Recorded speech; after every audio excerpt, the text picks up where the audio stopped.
Picture yourself walking through a remote forest or across a windswept desert, and you come across something utterly perplexing.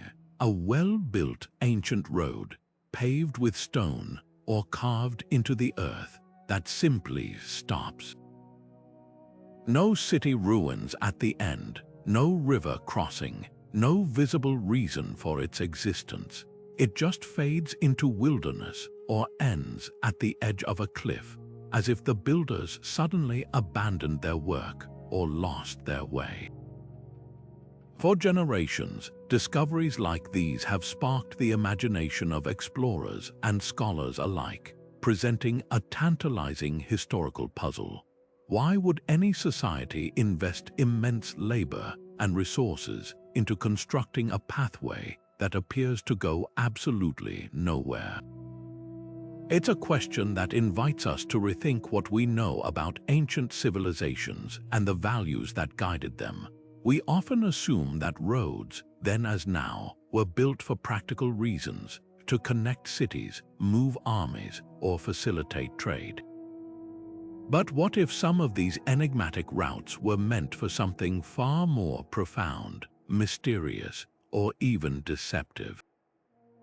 What if a road that seems abandoned or pointless was, in its time, a vital artery leading to hidden truths, spiritual realms, concealed resources, or strategic strongholds?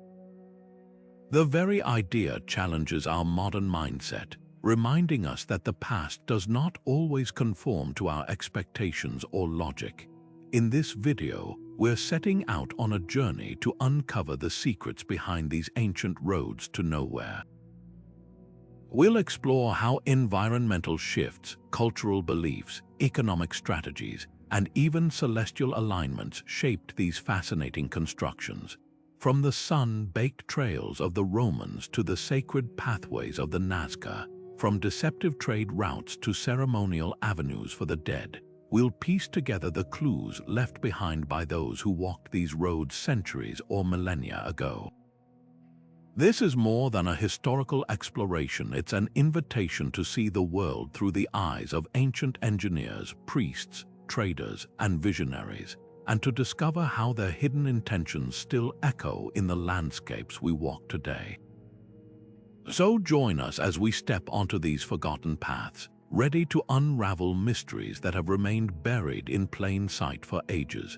At first glance, these ancient pathways can seem like historical errors, perplexing monuments to wasted effort. We live in an era of hyper-connectivity, where a road's value is measured by its efficiency in linking point A to point B. So when we encounter a meticulously constructed stone road in the Andes that terminates at a mountain cliff, or a broad causeway in the jungle that simply dissolves into dense foliage, our modern minds immediately search for a logical, utilitarian explanation that often doesn't exist. The true mistake, however, lies in this very assumption. We are viewing the past through a distinctly contemporary lens, one shaped by principles of direct utility and economic efficiency that were simply not the primary driving forces for many ancient cultures. Their motivations were far more nuanced, woven from threads of spirituality, symbolism, and a worldview deeply interconnected with the natural environment, not separate from it. Consider the powerful role of environmental change over centuries or even millennia. What we see today is often a pale, eroded shadow of the original landscape. A road that now ends abruptly at a sandy, featureless plain might have once led to a thriving oasis that later dried up due to climatic shifts. Lush vegetation can completely reclaim and obscure the sites of ancient villages or ceremonial grounds, making the road's destination invisible to the untrained eye. Seismic activity is another great obscurer. An earthquake could have sheared off a mountainside, collapsing the final section of a road into a valley below, or buried its endpoint under meters of sediment.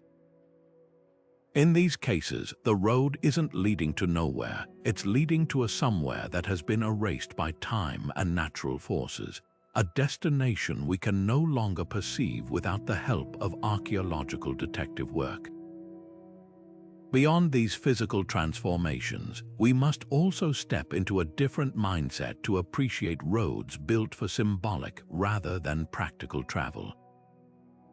For numerous cultures, the journey itself held profound significance, often more important than the destination. These were ceremonial pathways designed for processions of priests, pilgrims, or ritual participants. Their purpose wasn't to facilitate speedy travel for trade carts, but to enact a spiritual narrative, to trace a sacred geography on the earthly plane. The road might align with celestial bodies, mirroring the path of a star or the sun on a solstice, making the act of walking it a form of cosmic participation. Its end point could be a specific rock formation believed to be the dwelling of a deity, a sacred grove, or a spring considered the source of life. In this context, the road's apparent termination at a nowhere of natural features is the entire point. It marks a portal to the divine, a place where the mundane world meets the spiritual realm.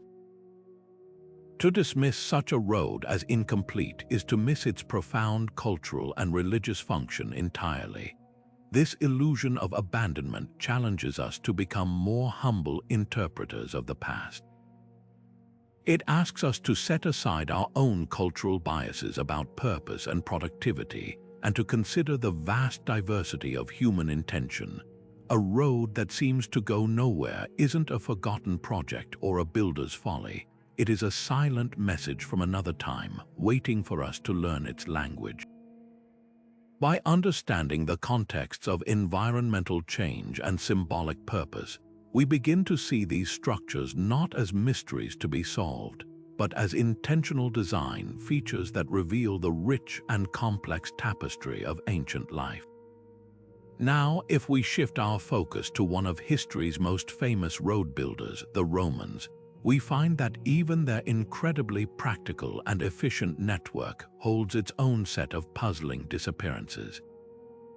The Roman Empire is synonymous with those arrow-straight, impeccably engineered highways that connected distant provinces, allowing legions to march and goods to flow with unparalleled speed. We picture them leading directly from one bustling city to another, a permanent testament to Roman order. Yet, scattered across the landscapes they once ruled are roads that defy this very image. These are the vanishing roads, well-constructed, sturdy pathways that march confidently across the countryside only to stop dead in the middle of nowhere, far from any known town, fort, or river crossing. This apparent contradiction is not a flaw in Roman logic, but rather a brilliant adaptation of their engineering prowess to serve a wider range of strategic and often temporary needs. One of the most compelling explanations for these enigmatic endpoints lies in the empire's insatiable appetite for resources.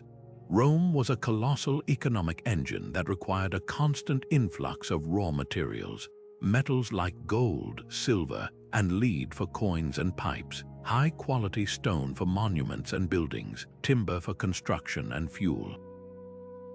To feed this demand, they would establish remote mining outposts or quarries in areas rich with a specific resource. A road would be built to facilitate the transport of these heavy goods back to main distribution centers. Once the resource was completely extracted, the mine exhausted, the quarry worked out, the operation would be abandoned.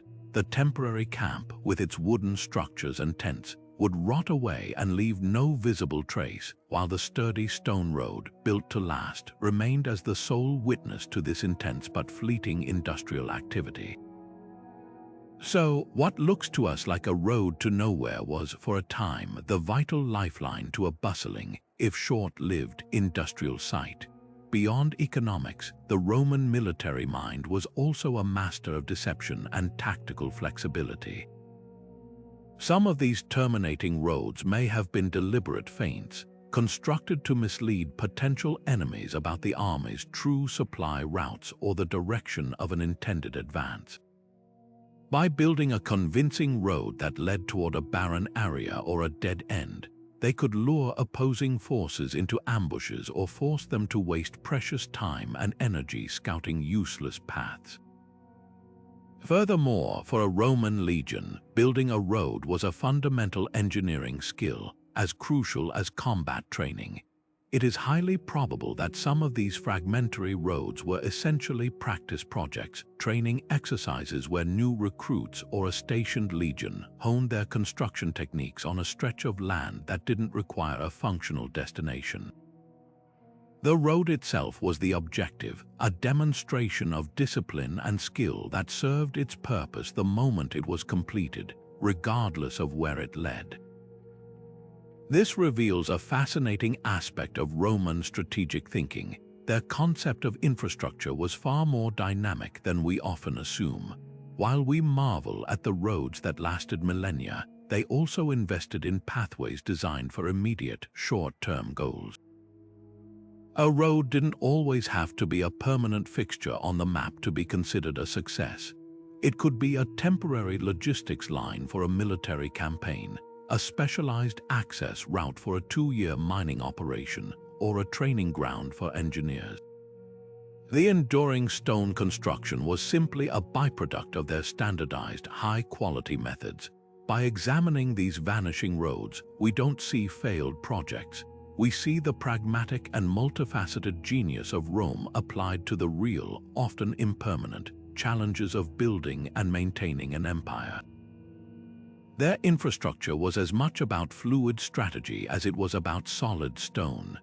While the Romans built for the temporal needs of empire, other ancient cultures engineered pathways for a far more eternal journey, the voyage of the spirit.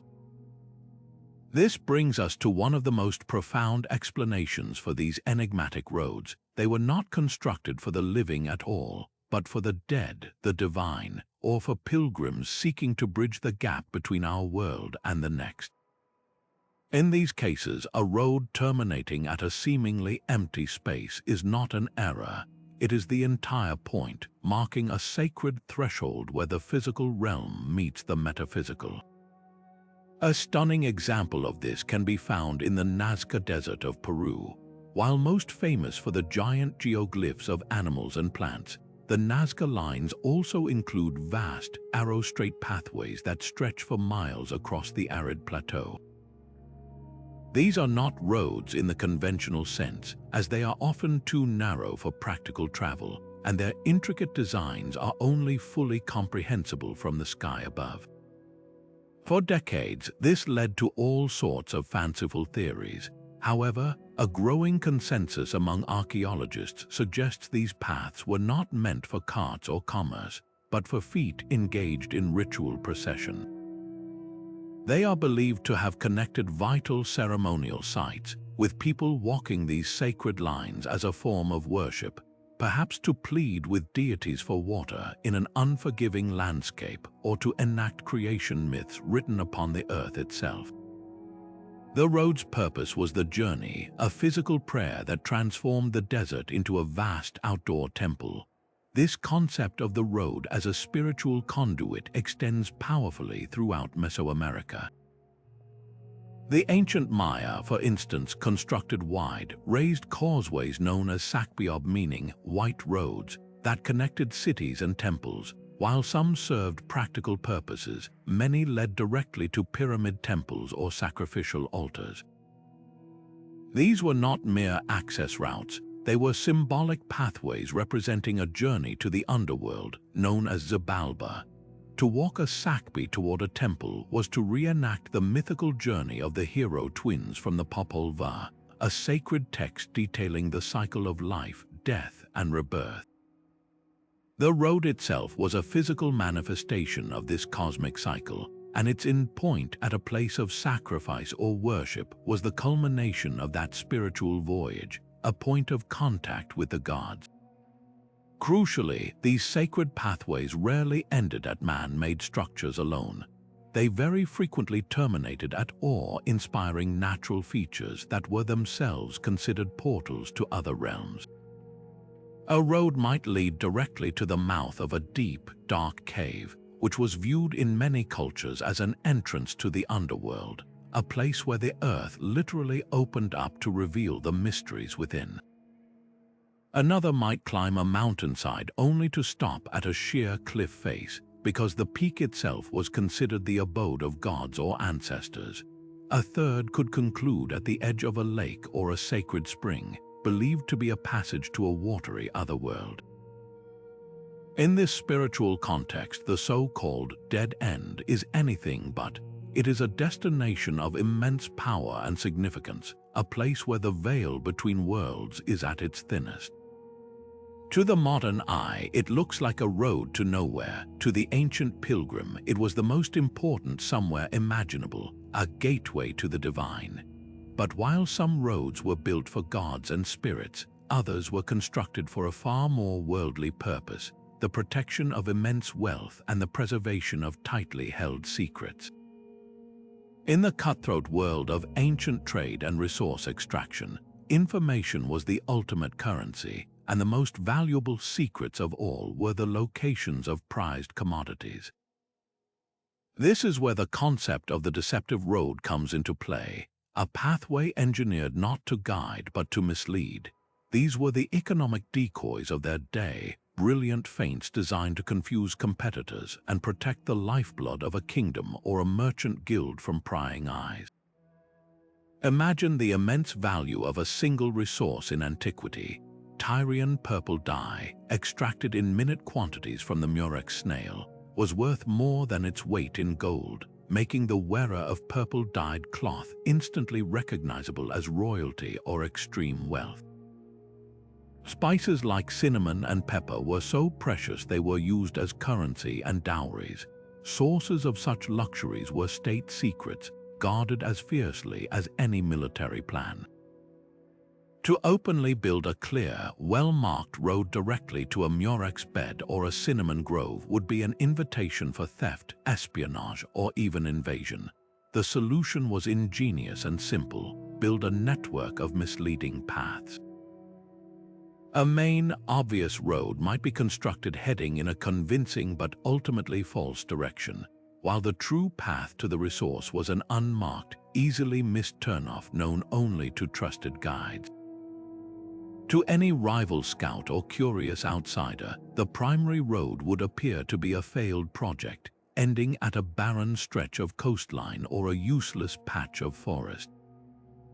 In reality, it had served its purpose perfectly. It had captured attention and led it away from the real prize. The Phoenicians, the master mariners and merchants of the ancient Mediterranean, are the quintessential example of this practice. Renowned for their secrecy, they are believed to have employed such geographic deception to protect their monopoly on purple dye and other valuable goods. Along the coasts of North Africa and the Levant, one might find a seemingly purposeless road cut into a cliffside, ending at a small, nondescript beach.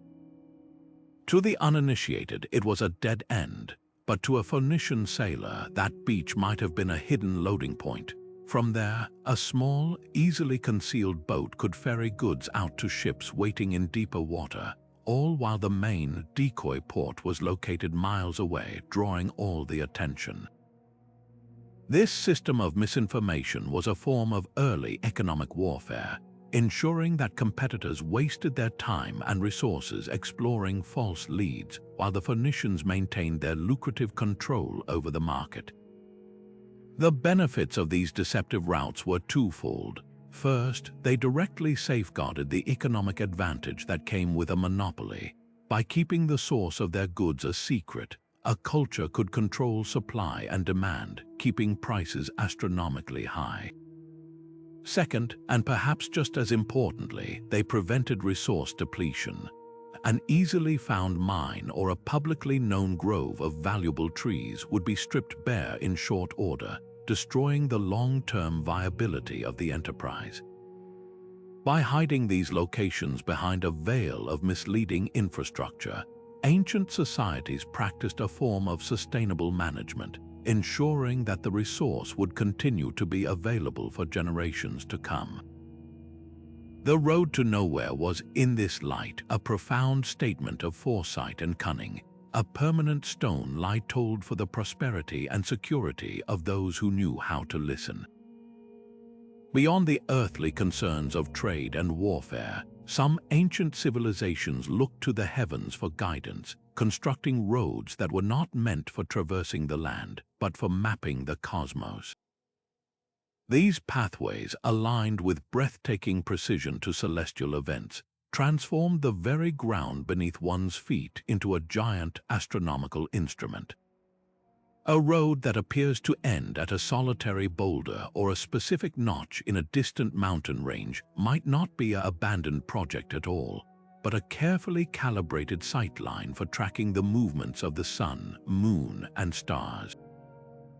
For cultures deeply connected to the cycles of nature, these astronomical alignments were a matter of survival, ritual, and profound spiritual significance, blending empirical observation with a sense of divine order. In the American Southwest, for example, the ancestral Puebloan peoples, including the Chaco culture, engineered sophisticated road systems and structures that integrated celestial cycles into their very design. Great North Road, which runs straight from Pueblo Bonito in Choco Canyon for over 30 miles, aligns precisely with true north. This was no simple feat of engineering. It required advanced understanding of geometry and astronomy. While its exact purpose is debated, its alignment suggests it may have had a profound cosmological meaning, perhaps symbolizing a pathway to the underworld or a connection to the polar star, which served as a fixed point in the night sky for navigation and myth. Similarly, certain petroglyph sites and constructed features along these roads are positioned so that on the solstices or equinoxes, a dagger of sunlight or a specific shadow would pierce a carved spiral or illuminate a special chamber. The road itself guided the priest astronomers to the correct vantage point to witness these events, marking the change of seasons with a celestial certainty that dictated the timing for planting, harvest, and ceremonial cycles. This fusion of science and spirituality is a common thread across the globe. In the British Isles, many of the so-called ley lines and ancient trackways that cross the countryside are now examined for their potential astronomical connections. A pathway that seems to wander might actually be charting a course toward the point on the horizon where a significant star, like Sirius or the Pleiades, first appears after a period of invisibility. Its end point, perhaps a simple standing stone or a hilltop, would serve as an observatory. Here, a designated watcher would stand vigil, waiting for that first glimmer of light to signal that it was time to prepare the fields or begin a festival. The road facilitated this critical communication, ensuring that the observer could reach their post reliably and that their sight lines to the horizon remained unobstructed. The nowhere of that hilltop was, in fact, the most important somewhere at that precise moment in the celestial calendar. The purpose of these star paths was multifaceted.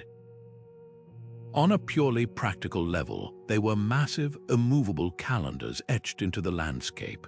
Before the invention of accurate timekeeping devices, the heavens provided the only reliable clock and calendar for agricultural societies.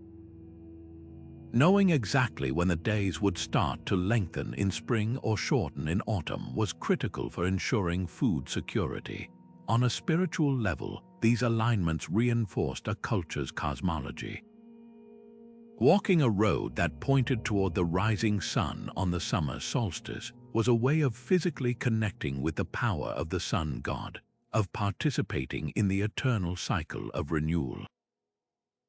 The road was not just a means to an end. The journey along it was a ritual in itself, a walking meditation that harmonized human activity with the grand clockwork motion of the universe. What we might dismiss as a barren endpoint was for them a front-row seat to the greatest show on earth, the daily and seasonal dance of the heavens.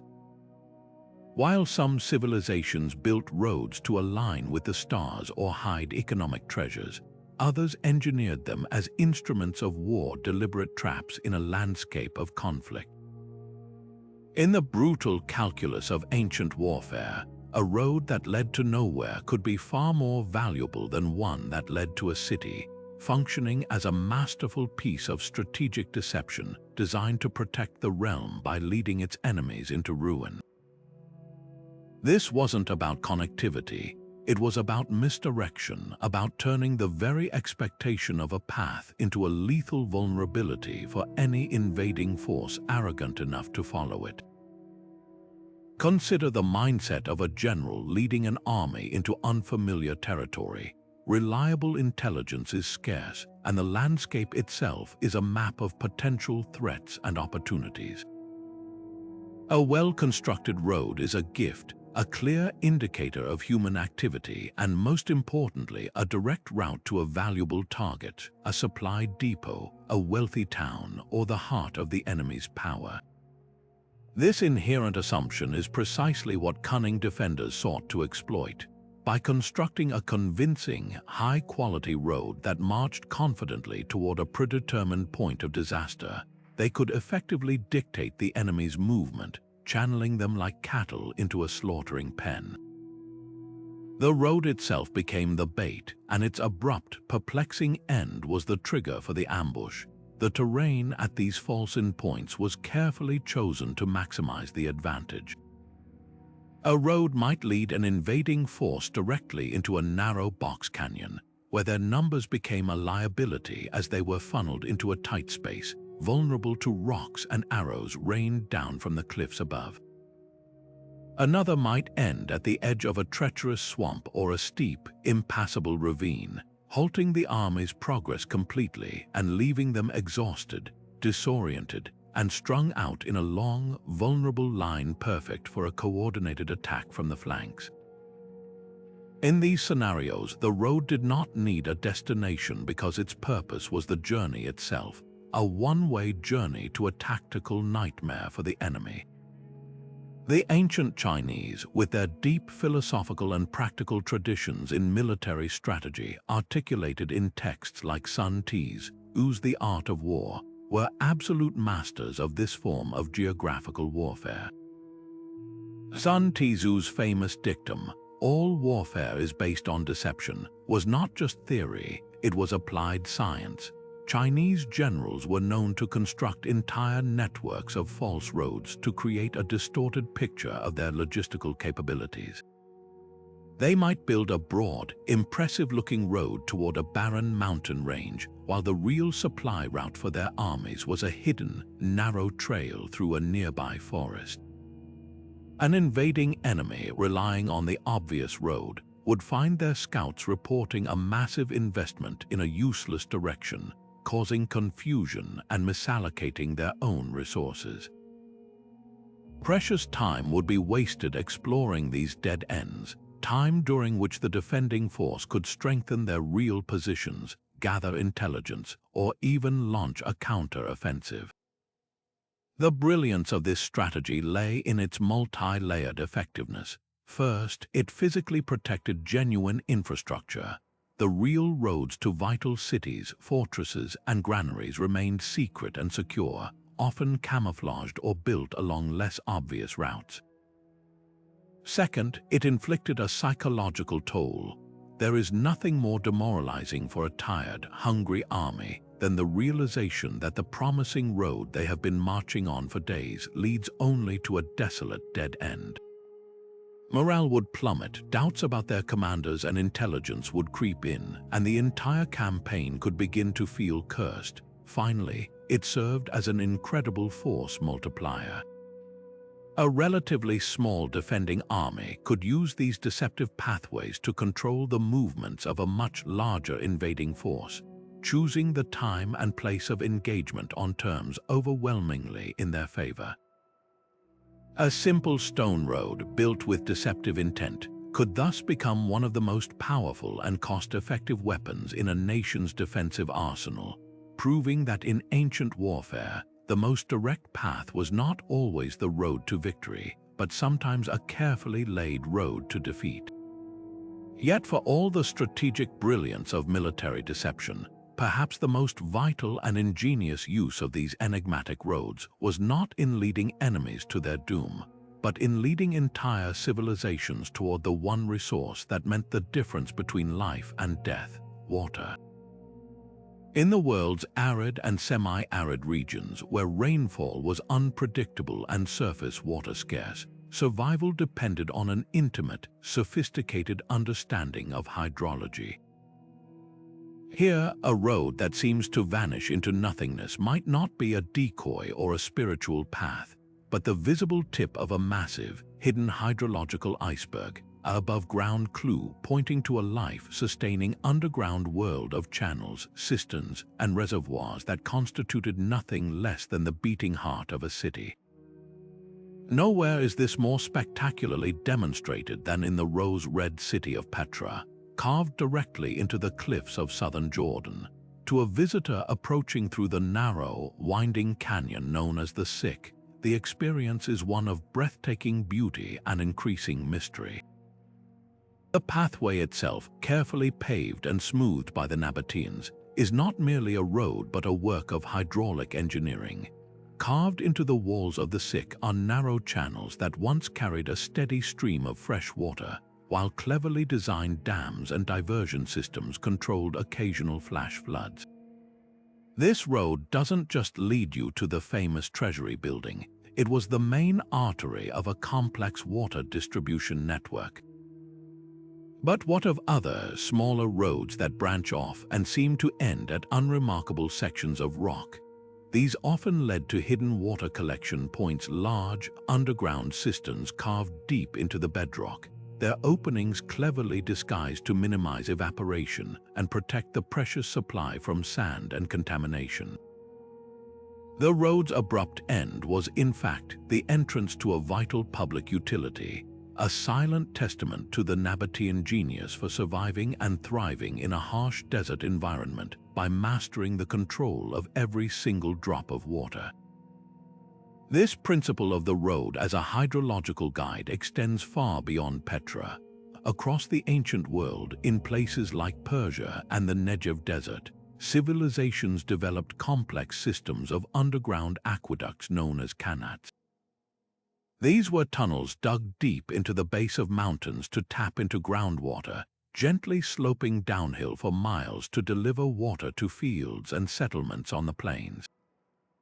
The construction and, crucially, the maintenance of a qanat required constant access, a road leading out into the barren desert and ending at a simple, unassuming hole in the ground or a pile of excavated soil might look utterly pointless.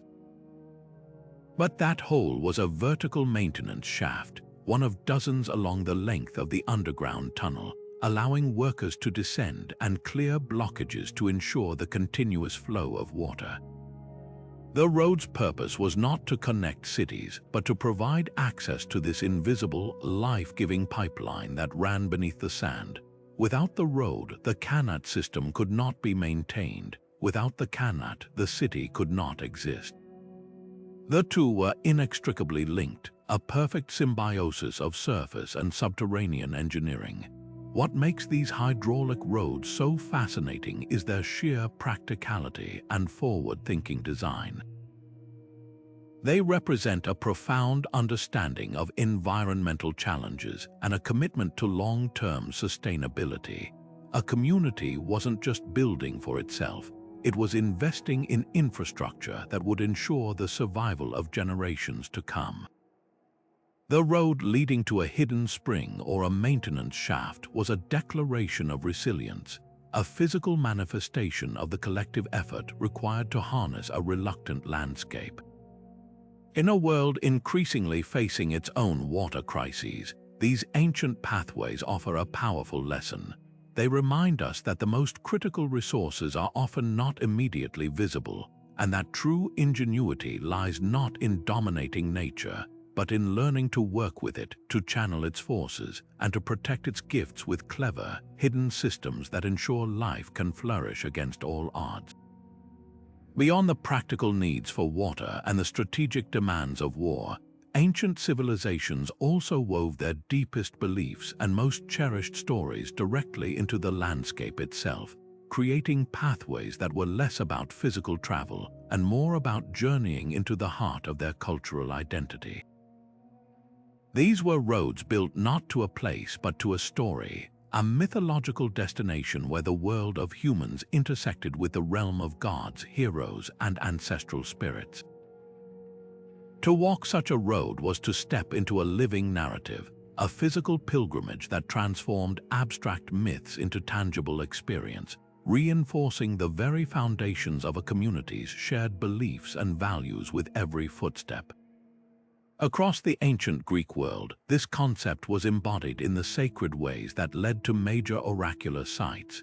The most famous of these was the road to Delphi, winding its way up the slopes of Mount Parnassus.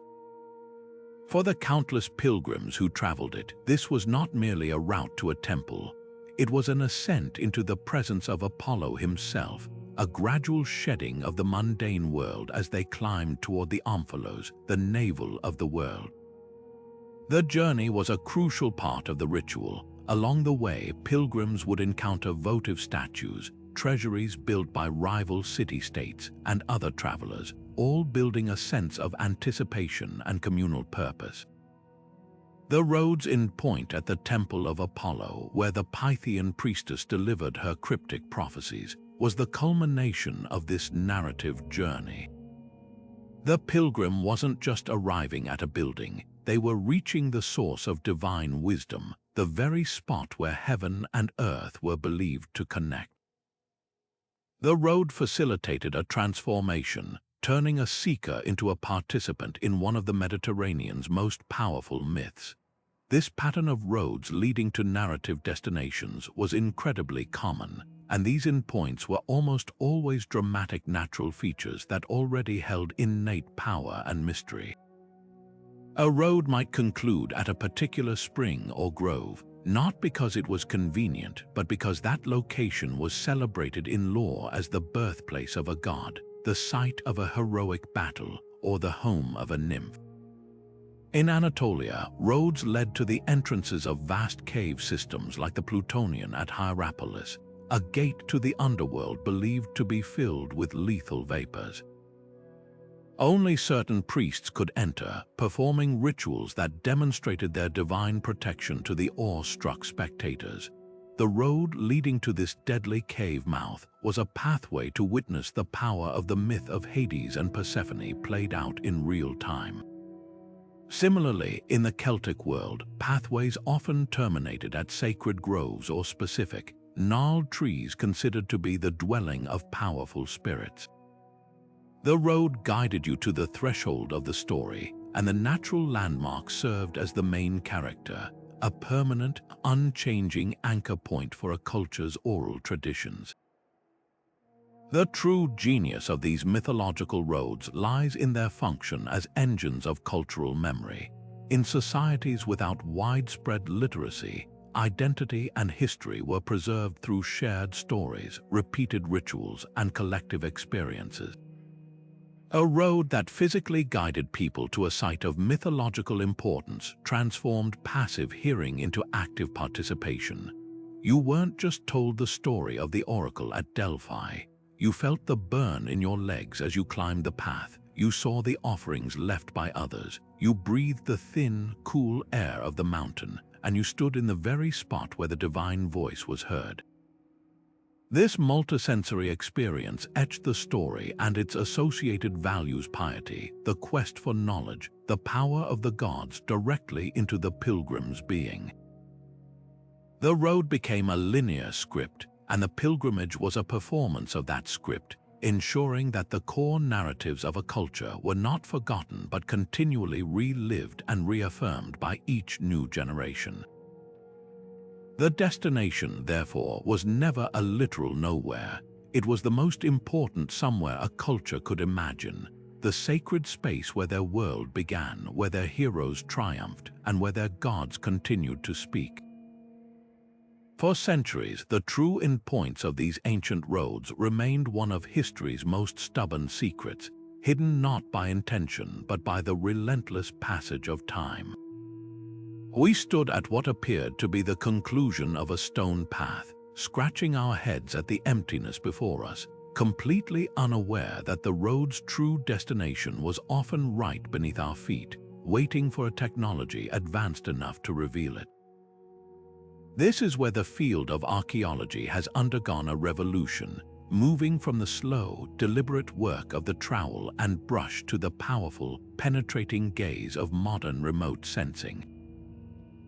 Tools like LiDAR, which stands for light detection and ranging, and ground-penetrating radar have fundamentally changed the game, acting like X-ray vision for the landscape and allowing us to see what has been lost to the ages without ever breaking the soil. LiDAR technology is particularly transformative in densely forested or jungle-covered regions. It works by mounting a laser scanner on an airplane or drone, which then fires millions of laser pulses at the ground below.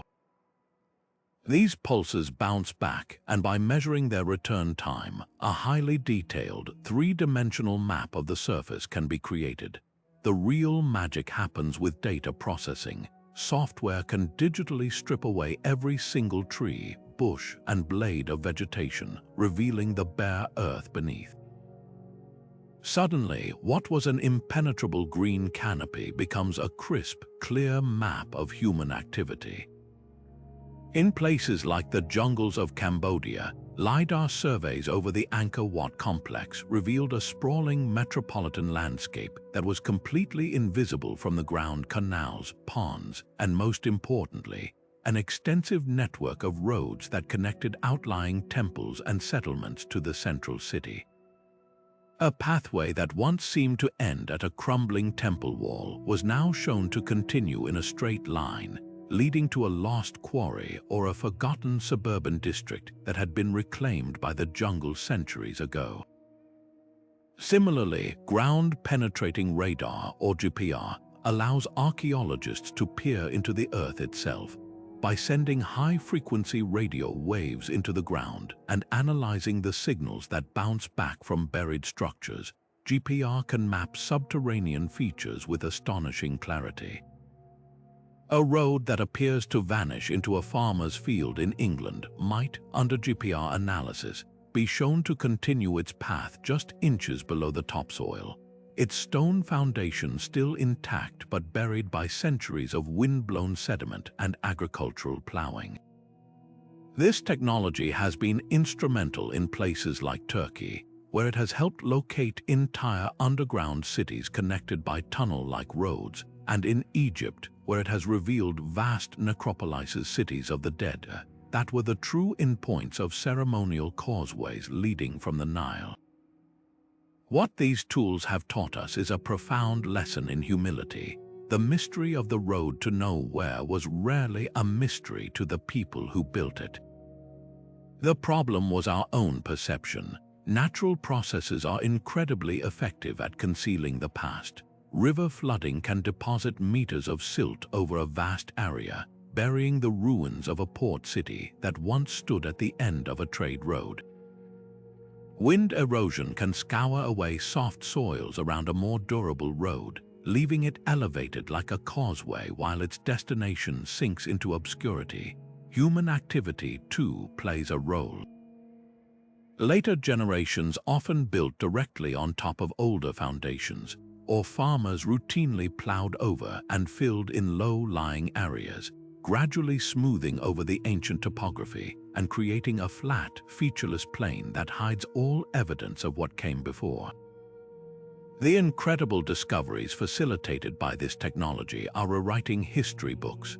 A road leading from the Maya city of El Mirador in Guatemala, which once seemed to end in the middle of the jungle, was revealed by LiDAR to be part of a massive elevated highway system connecting multiple major cities across the region. What was thought to be an isolated ceremonial pathway was actually a bustling ancient superhighway. In Bosnia, the use of satellite imagery and radar has uncovered colossal pyramidal structures and a network of paved roads hidden under layers of vegetation and soil, suggesting a previously unknown complex civilization. Each of these findings does more than just solve a puzzle. It forces us to recalibrate our understanding of the scale, sophistication, and interconnectedness of ancient societies. The road wasn't leading to nowhere. We simply couldn't see the somewhere it was designed to reach. Our vision was limited, but the truth was always there, patiently waiting for us to develop the tools to see the world as it once was. This idea of a road leading to a temporary, almost invisible destination might seem strange to us, living in our world of fixed addresses and permanent infrastructure.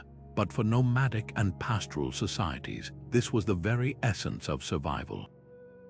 Their entire world was built around movement, a carefully choreographed dance with the seasons that dictated where they could find water, pasture, and game. The roads they built or simply wore into the earth over generations weren't designed to connect permanent points on a map.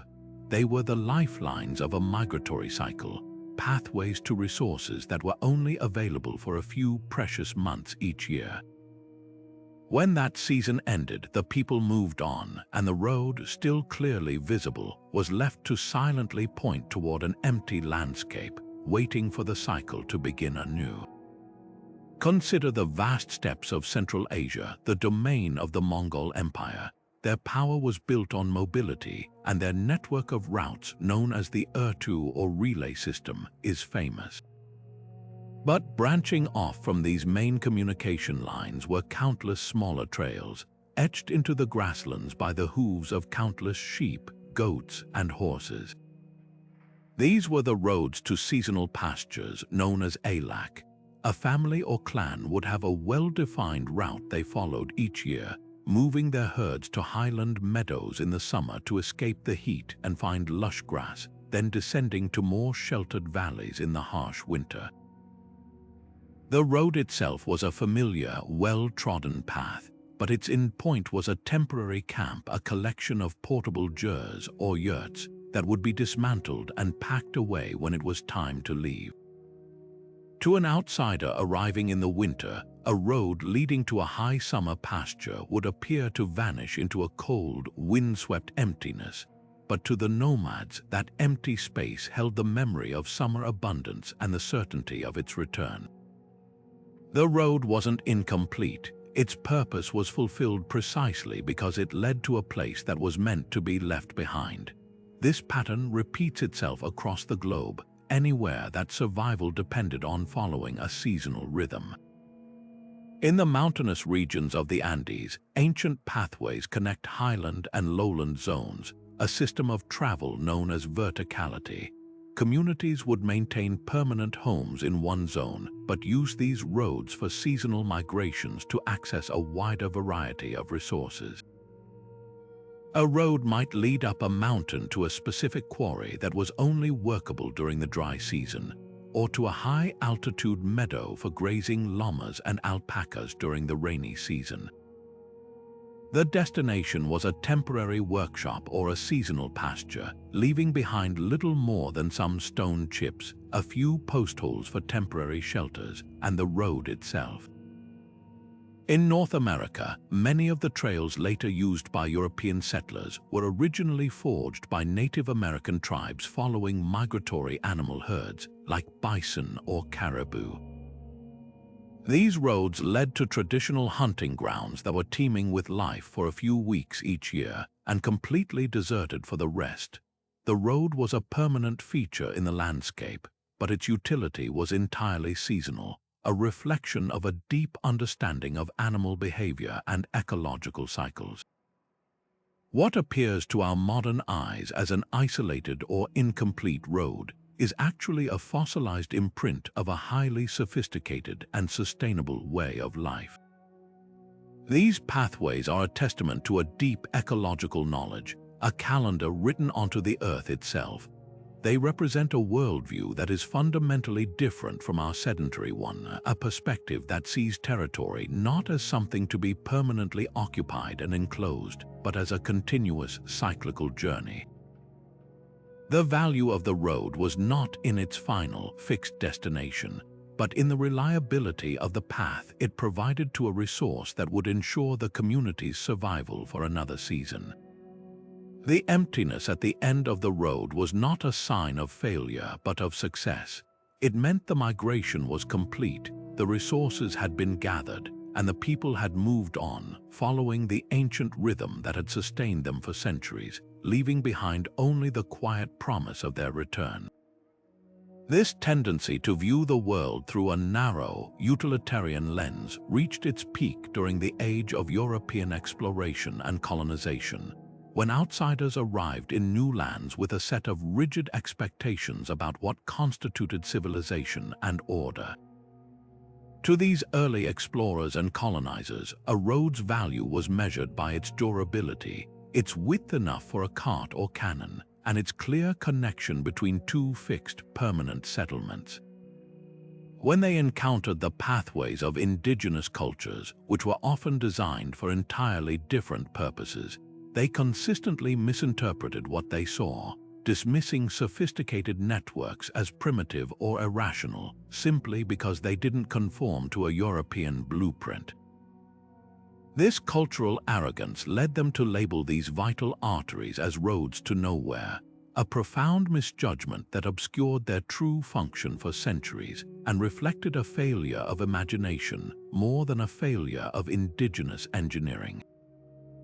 Consider the vast and complex network of trails crisscrossing North America long before European arrival. To a European settler or soldier, a path worn deep into the forest floor by generations of moccasins might seem like a mere footpath, a haphazard route compared to their own straight, graded roads. They couldn't see that this trail was part of an continent-wide web of communication and trade, a system so efficient that news could travel from tribe to tribe faster than a man on horseback.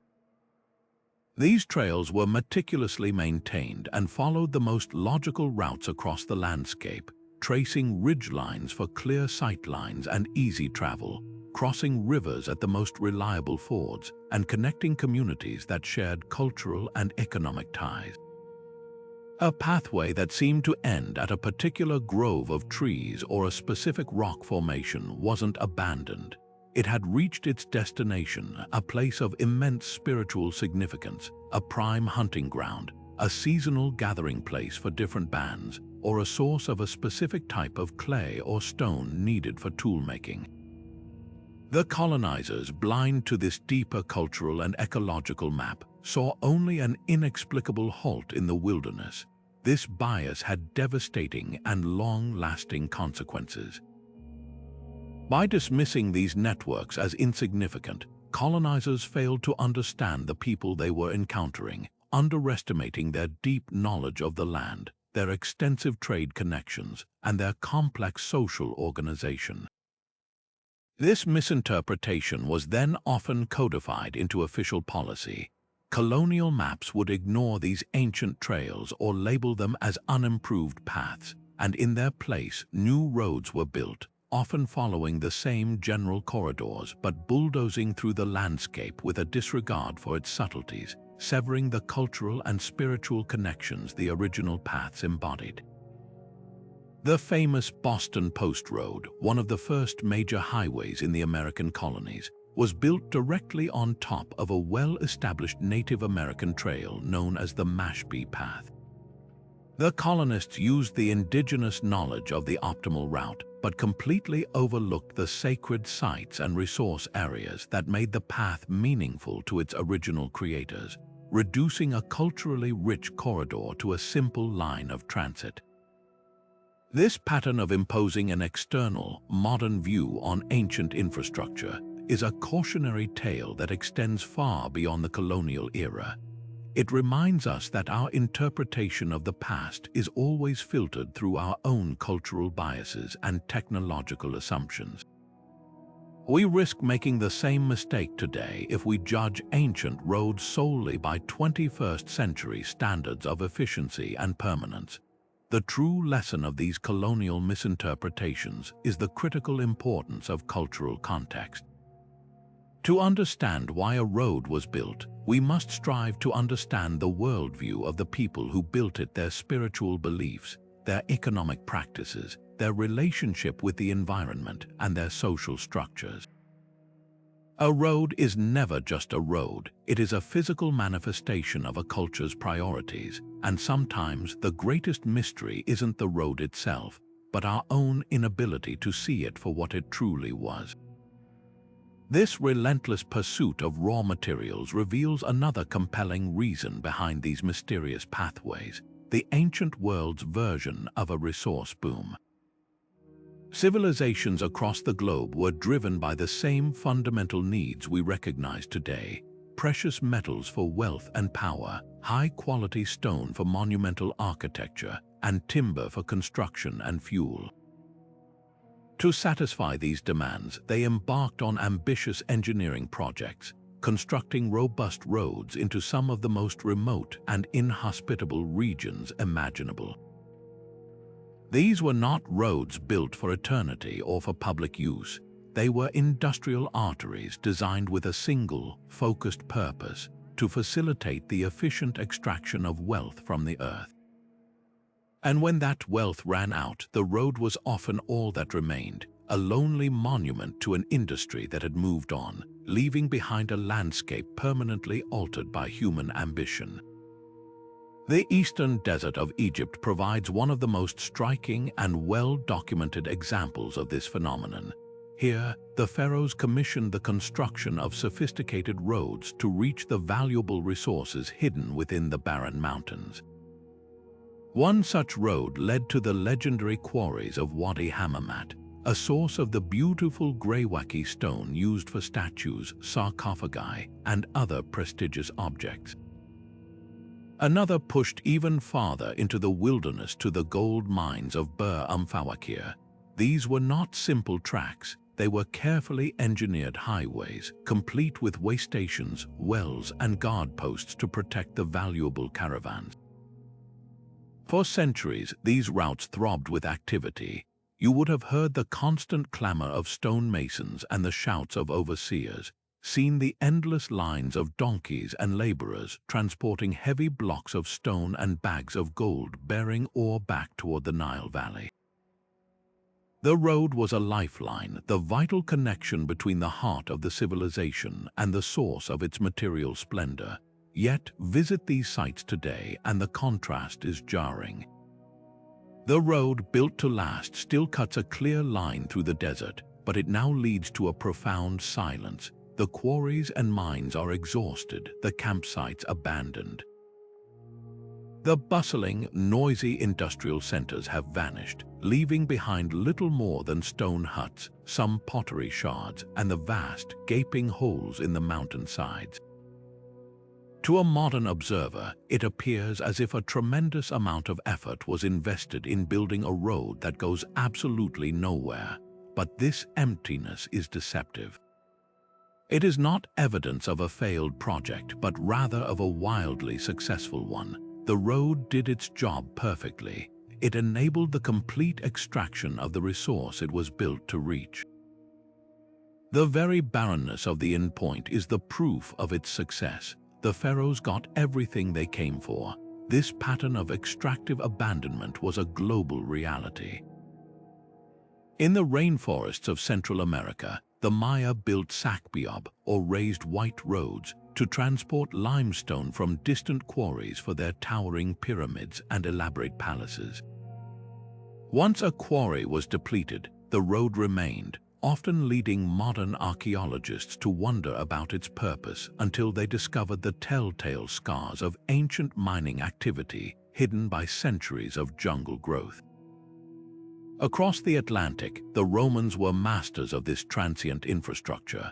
They built roads straight into the mountains of Spain to access immense silver and lead mines, operations so vast they polluted the atmosphere with lead particles that are still detectable in ice cores from Greenland.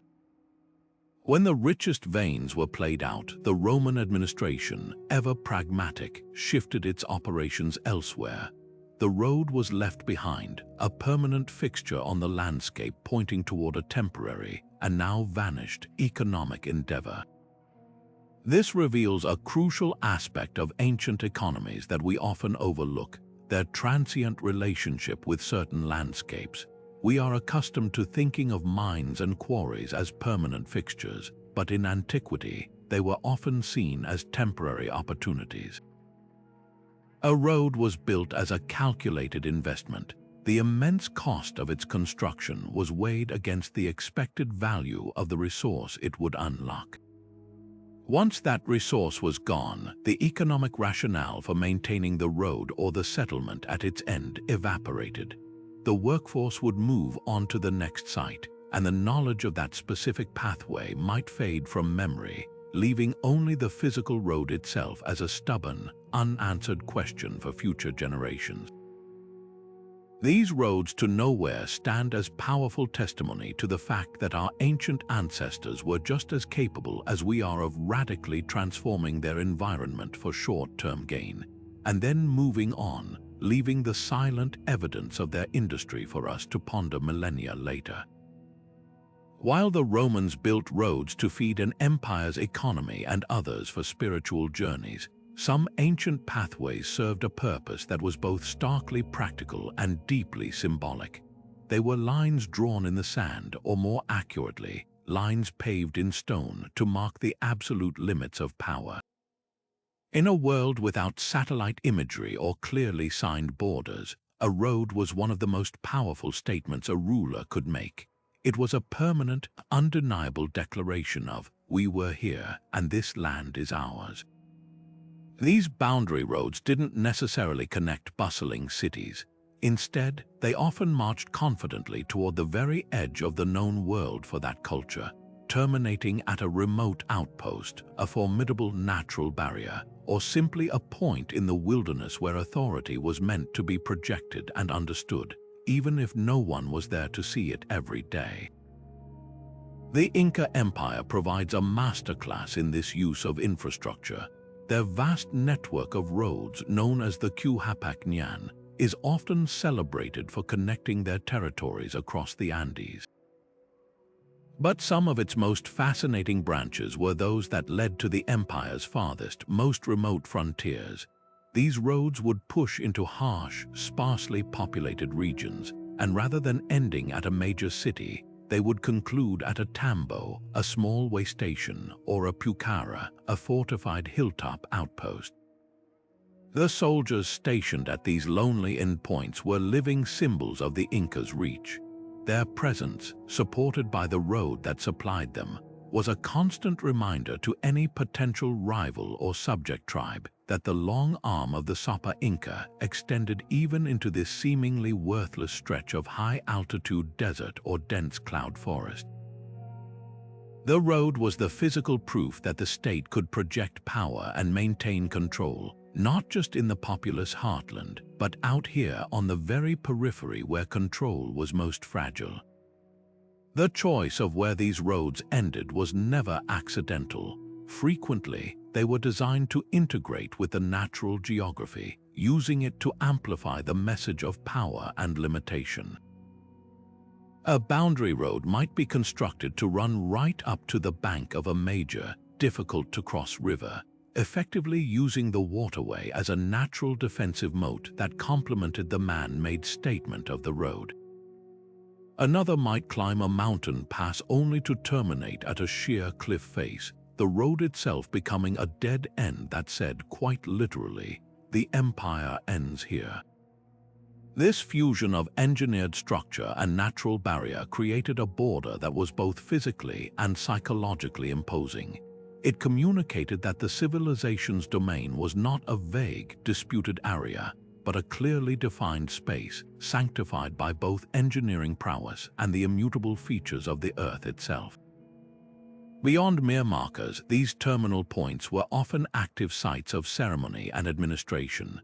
The end of the road might be the location of a customs post where goods entering or leaving the empire were taxed and monitored, turning the border into a source of revenue. It could also be a place for ritual. The Inca, for instance, practiced capacocha, a complex ceremony that sometimes involved offerings and could be performed at high-altitude shrines marking significant places in the landscape. A road ending at such a shrine would transform the border from a simple line on a map into a sacred boundary, protected not only by soldiers but by the gods themselves. This layered purpose, military, economic, and spiritual, made the road and its endpoint a multi-tool of control, reinforcing sovereignty through a combination of force, bureaucracy, and faith. Ultimately, these boundary roads were among history's most ambitious acts of political theater. A king or emperor sitting in a distant capital could commission a road to be built toward a horizon they might never see personally. The immense effort required the quarrying of stone, the leveling of terrain, the mobilization of labor, was a spectacular display of a ruler's ability to command resources and manpower. It was a message sent to both internal subjects and external rivals. My will can reshape the land itself, and my authority extends as far as this road does. The emptiness that often greeted a traveler at the end of such a path was not a sign of failure. That silence, that wind-swept solitude, was the entire point. It was the sound of a kingdom's edge, a powerful and unmistakable silence that spoke volumes about the reach and ambition of the civilization that dared to build all the way out to the very ends of its world.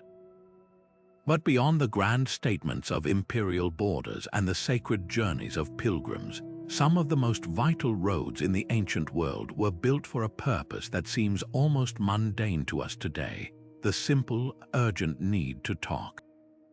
In an era without satellites, radio waves, or even the telegraph, the speed of information was the speed of a human or a horse. The fate of empires, the outcome of wars, and the stability of economies hinged on the ability to move a message across vast distances faster than anyone else. This created a need for a specialized kind of infrastructure, and some of those enigmatic roads that puzzle us were the central nervous systems of their time, with endpoints that weren't cities or temples, but critical communication nodes that have long since vanished from view. The most famous example of this is undoubtedly the Persian Royal Road, a masterpiece of logistical planning that stretched over 2,500 kilometers from the Aegean Sea to the heart of Persia. Herodotus famously marveled that the system of royal messengers could cover this astonishing distance in just 7 days, a feat that seemed almost supernatural. The secret to this speed wasn't just the road itself, but what was placed along it at precise intervals.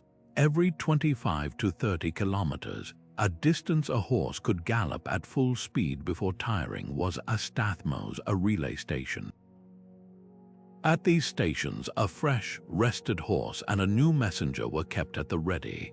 The incoming rider would shout the message or hand over a sealed scroll, and the new messenger would immediately spring onto the fresh mount and continue the breakneck sprint to the next station. The message itself never stopped moving. To an archaeologist centuries later, finding a lone, well-built road leading to a small, unimpressive pile of stones in the middle of an empty plain would suggest a failed or abandoned project. But that pile of stones was likely the foundation of one of these vital relay stations. These were not grand palaces or fortified castles. They were functional, utilitarian wayposts, often built from perishable materials like wood and mud brick that would decay without a trace. The road didn't lead to a nowhere of empty space. It led to a somewhere of immense strategic importance that was designed for speed and efficiency, not for monumentality. Its purpose was to be a link in a chain, not a final destination. The isolation of these stations was a feature, not a bug, ensuring that the messengers could change mounts and continue without delay or the risk of their message being intercepted in a crowded town. This system of relay communication wasn't unique to Persia. The Romans perfected it with their cursus publicus, a state-run courier service that used a network of way stations called mutations for changing horses and mansions for overnight rest. In the Andes, the Inca used their road system, the Cuhapacñan, for a similar purpose. Their messengers, the chasqui, were highly trained runners who operated in a relay system, carrying messages encoded in knotted strings called quipu. A road leading to a small, simple stone structure high in the mountains might have been a chasquiwasi, a messenger house where one runner would pass his information to the next. These endpoints were the ancient equivalent of a signal booster or a network router, amplifying the message and ensuring it kept moving along the line. The true brilliance of these communication roads lies in their recognition that speed is relative. A single rider on a single horse, no matter how hardy, would be slow compared to a relay system. By breaking the journey into a series of sprints and eliminating downtime, these ancient empires effectively created the first high-speed information networks. A message about a rebellion on a distant frontier or the approach of a foreign army could reach the capital in days instead of weeks, allowing for a decisive response that could save the empire. The road that seems to end pointlessly at a forgotten pile of rocks was, in its day, a hub of frantic activity and critical importance, a silent witness to the relentless, pounding hooves that carried the whispers of statecraft across continents, binding vast empires together one urgent message at a time. This profound human desire to connect with the divine through separation from the everyday world gave rise to some of the most intentionally remote and challenging pathways ever constructed, the roads of religious pilgrimage. Unlike the bustling trade routes or strategic military highways, these were not built for efficiency or speed. Their very purpose was to facilitate a different kind of journey altogether, an inward, transformative passage of the spirit. The difficulty of the path was an essential part of the process, a form of physical penance and mental purification that prepared the pilgrim to step out of their ordinary life and into a sacred space, both physically and metaphorically. The destination was not merely a point on a map, but a state of being, and the road itself was the first and most important step in achieving it. Nowhere is this concept more vividly illustrated than in the arid deserts of Egypt, where the early Christian monastics, known as the Desert Fathers and Mothers, sought God in the stark emptiness of the wilderness. From the 4th century onward, a network of pathways began to weave through the sands, leading from the fertile Nile Valley out into the terrifying and beautiful solitude of the desert. These roads were not paved with stone for carts. They were simple, worn tracks, often following dry riverbeds or animal trails, marked only by the occasional cairn of stones or the footprints of those who had gone before. They led to remote hermitages, caves, and later, organized monastic communities like those in Wadi el-Natron, also known as cities. To a Roman official accustomed to straight highways connecting cities, these meandering paths leading into a desolate wasteland would have seemed the very definition of a road to nowhere. But for the pilgrims and ascetics who traveled them, they were the only road to somewhere truly meaningful, a place of confrontation with the self, with demons, and ultimately with God. The isolation was not an inconvenient byproduct. It was the entire goal, creating a vacuum where worldly distractions fell away, leaving only the soul and the divine. This principle of intentional seclusion for spiritual growth is a universal theme, echoed in traditions across the globe. In Japan, pilgrims still walk the ancient Shikoku pilgrimage, a 1,200-kilometer circuit of 88 temples associated with the Buddhist monk Kukai. While some temples are in towns, many are perched on remote mountaintops, accessible only by steep, winding paths through ancient forests. The physical exertion of the climb is a form of moving meditation, and the final arrival at a temple shrouded in mist, far from the noise of modern life, creates a powerful sense of having entered a separate, sacred realm. Similarly, in the Himalayas, roads and footpaths lead to isolated Hindu temples and Buddhist monasteries clinging to cliff sides. The journey itself, with its thin air and breathtaking vistas, induces a state of awe and humility, perfectly preparing the pilgrim for the spiritual encounter that awaits at the endpoint. The destinations of these faith roads were carefully chosen to amplify this sense of otherworldliness. They frequently terminated at sites that felt like natural thresholds between the human and the divine. A road might end at the mouth of a deep cave, symbolizing a descent into the womb of the earth or the underworld, a place of rebirth and revelation. Another might culminate on a barren mountain peak, the highest point in the region, physically closer to the heavens and offering a panoramic view that dwarfed human concerns, making the pilgrim feel both insignificant and connected to the vastness of creation. A third could lead to a secluded spring in a forest, a source of life hidden away, representing the hidden wellspring of faith or grace. In each case, the architecture of the natural world was harnessed to support the architecture of belief. The road did not just lead to a building, it led to an experience, a feeling of having crossed over into a space where the rules of the mundane world no longer fully applied. Ultimately, these pilgrimage roads functioned as powerful engines of personal transformation. The act of leaving one's home and community, enduring hardship on the road, and finally arriving at a place of intense spiritual focus created a potent recipe for change. The pilgrim was a different person at the end of the road than they were at the beginning. They had shed, layer by layer with each step, the concerns of their daily life. The loneliness of the path forced introspection, while the shared goal created a unique camaraderie with fellow pilgrims. The road to a secluded hermitage or a mountaintop temple was therefore never a road to nowhere. It was a meticulously designed instrument for achieving a profound spiritual objective, to strip away the unnecessary, to confront the essential, and to return home not to the same place, but to a renewed and recentered self. The emptiness at the end of the path was, in truth, a space filled with possibility, a silent stage set for an encounter with the eternal.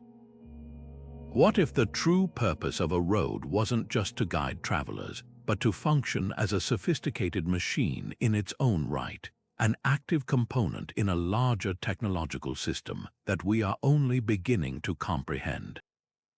This brings us to a fascinating and often overlooked explanation for these mysterious endpoints. They were not failures of planning, but the visible connections to lost engineering feats, the access points to technologies so advanced for their time and so perfectly adapted to their environment that their functions have been forgotten or misunderstood for centuries.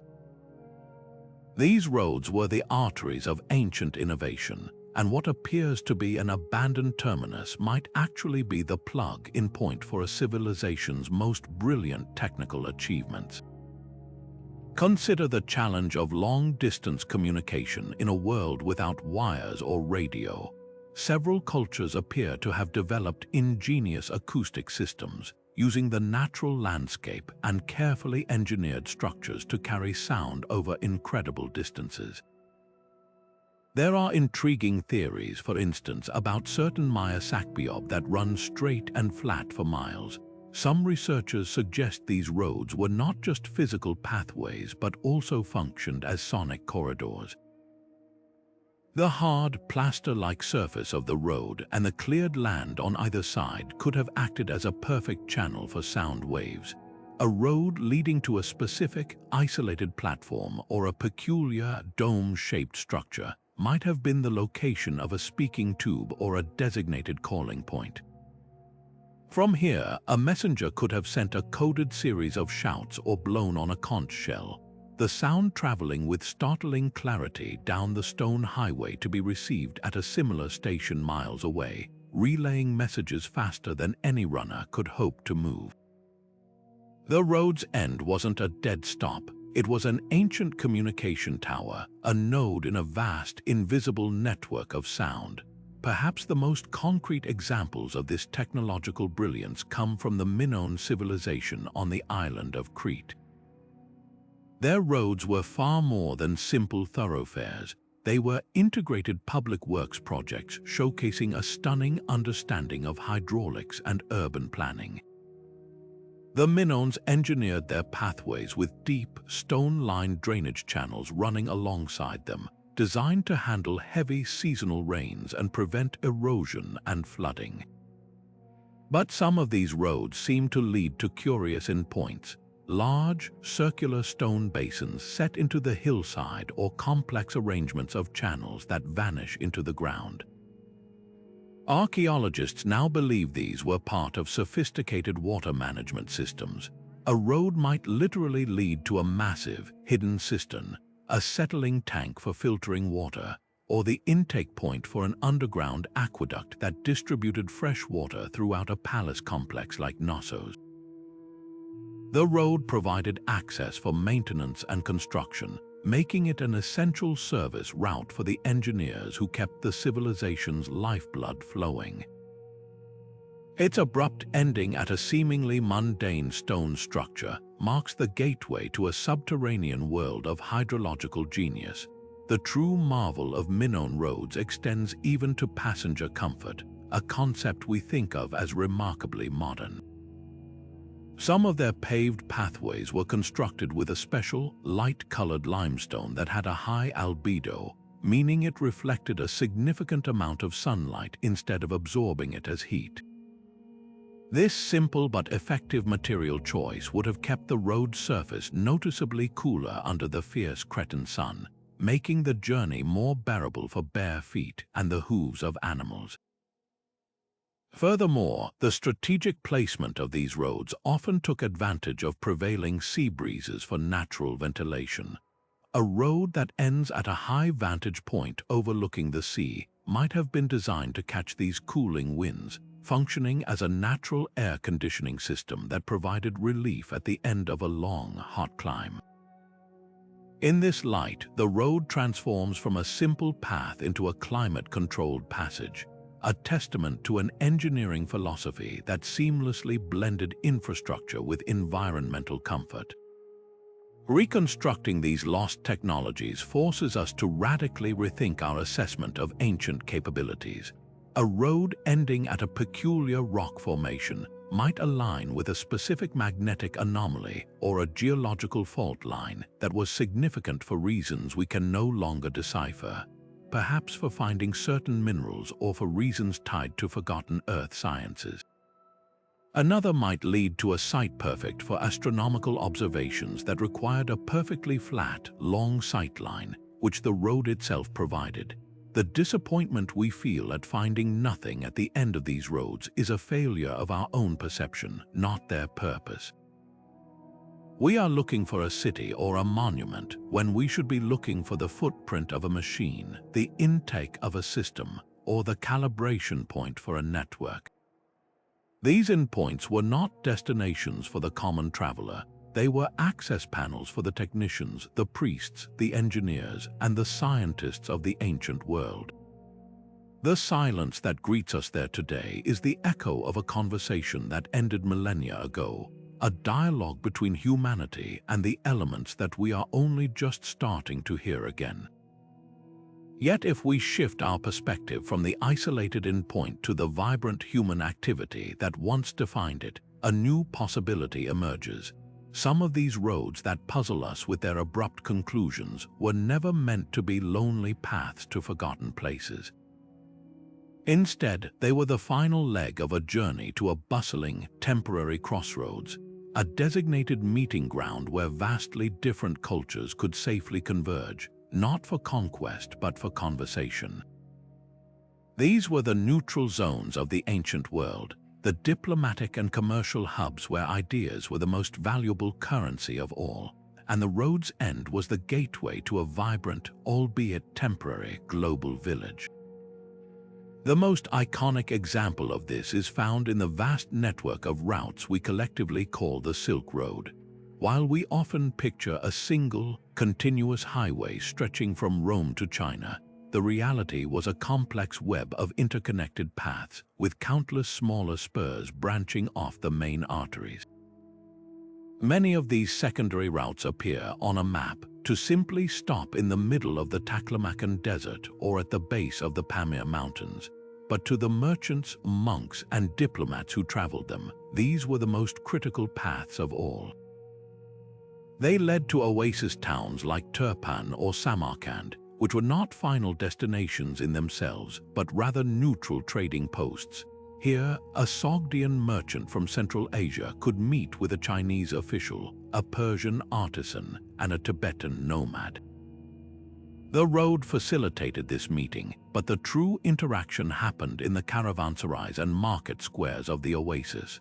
The goods changed hands: Chinese silk for Persian silver, Central Asian horses for Indian spices, but more importantly, so did the ideas.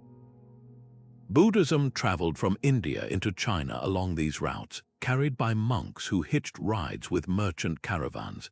Technologies like paper-making and stirrups moved west, while astronomical knowledge and glass-making techniques moved east. The road that seemed to end at a desert watering hole was in fact a conduit to the entire known world, a place where a traveler could experience a dozen different cultures without ever leaving the town walls. This concept of the neutral meeting ground was a global phenomenon, born from a universal understanding that contact between different groups was both necessary and dangerous. A road leading to a seemingly empty field on the border between two tribal territories might have been the designated site for an annual fair. For a few weeks each year, that field would transform into a thriving marketplace and festival ground. Members of tribes that might otherwise be in conflict could meet under a pre-arranged truce to trade, arrange marriages, share news, and settle disputes through negotiation rather than warfare. The road's purpose was to provide safe and predictable access to this neutral zone. Its emptiness for most of the year was a feature of its design. It ensured that the delicate balance of power and diplomacy was not disrupted by permanent settlements that could be contested. The endpoint was not a place of isolation, but one of controlled and scheduled connection, a social safety valve that allowed for the exchange of goods and ideas while minimizing the risk of open conflict. The legacy of these cultural crossroads is nothing short of the world we live in today. The languages we speak, the religions we practice, the foods we eat, and the technologies we rely on are all the products of these ancient meetings at the end of the road. A single conversation between a Greek philosopher and an Egyptian priest at a library in Alexandria, or between a Chinese alchemist and an Arab chemist in a Samarkand bazaar, could set in motion an intellectual revolution that would span continents and centuries. The road that made that meeting possible was the unsung hero of human progress. It didn't need to lead to a grand city or a monumental temple to justify its existence. Its value was measured in the intangible but world-changing trade it facilitated, the trade not just of spices and silk, but of thoughts, beliefs, and discoveries. The silence we hear at the end of that road today is an illusion. If we listen closely, we can almost hear the echoes of 1,000 different languages, the clamor of a market dealing in futures, and the quiet, earnest discussions that slowly, over millennia, built the shared foundation of our modern global civilization. Perhaps the most humbling and instructive of all these enigmatic roads are those that reveal a profound truth about our planet. The ground beneath our feet is not as permanent as it seems. We have explored roads built for gods, for deception, and for communication, but some pathways were engineered for an even more fundamental struggle: the survival of a civilization in the face of a changing world. These ancient builders were not just shaping their environment, They were adapting to its dramatic shifts, constructing roads that served as lifelines to vanishing resources and as permanent records of a climate that once was. The barren, empty landscape that greets us at the end of such a road is not a planning error. It is a ghost, the haunting echo of a lost world that these people called home. Consider the staggering transformation of the Sahara Desert. Today, it is a vast ocean of sand, one of the most arid and inhospitable places on Earth. Yet, satellite imagery and geological surveys have revealed the skeletons of ancient river systems and the shorelines of massive, long-vanished lakes hidden beneath the dunes. And running straight toward these phantom waters are the remnants of ancient roads. These pathways, built by cultures like the Garamantes of Libya, do not end pointlessly in the sand. They terminate at the precise locations where, thousands of years ago, thriving oases and fertile valleys would have been found. The Garamantes were master hydrologists, tapping into fossil water with sophisticated underground irrigation systems called fagara. Their roads connected their central settlements to these vital agricultural satellites, networks of farms and pastures that sustained their civilization during a period when the Sahara was becoming increasingly dry. The road was a testament to their resilience, a carefully planned artery pumping life into their society from the last remaining pockets of a wetter age.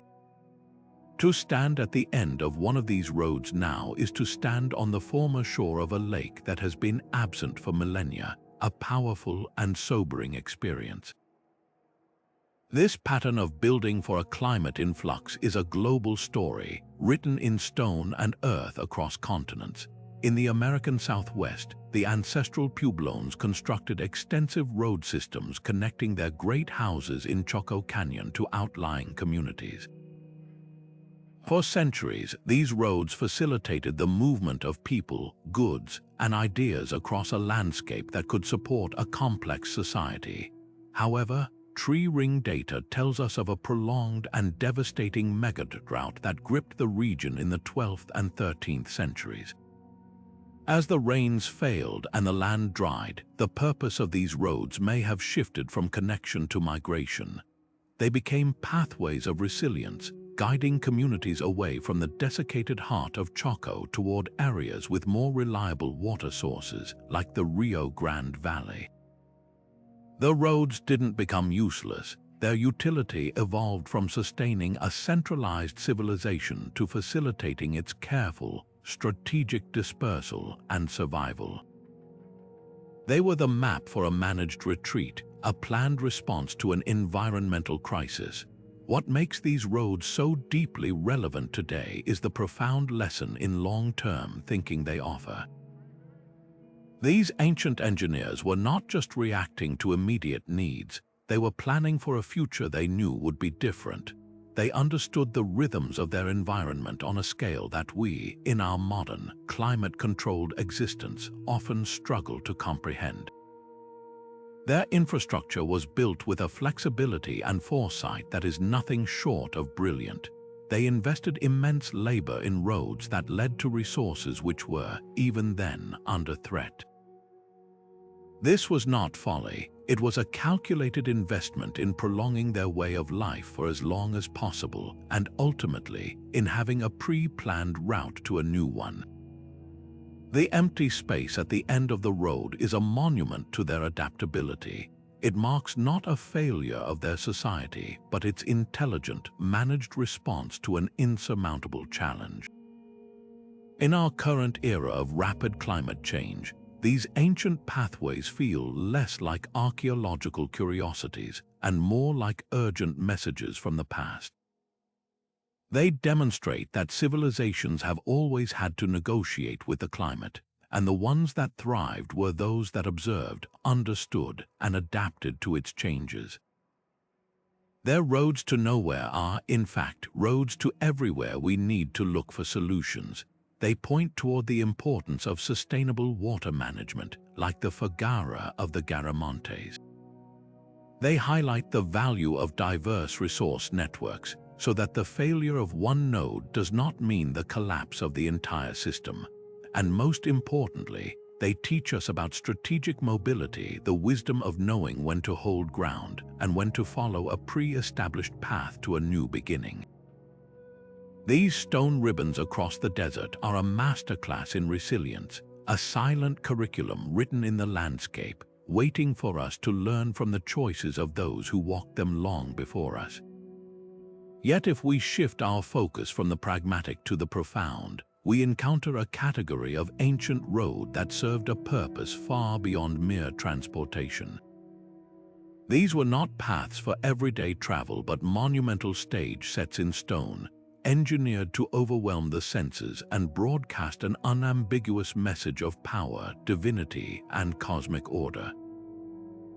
Think of them not as routes from one place to another, but as architectural experiences in motion, where the journey itself was a carefully choreographed performance designed to elevate a ruler to the status of a god and to sear the hierarchy of an entire civilization into the very soul of every person who walked it. The most iconic example of this principle is found in the shadow of the Great Pyramid of Giza. The pyramid itself is the breathtaking finale, but the experience of approaching it was just as meticulously designed.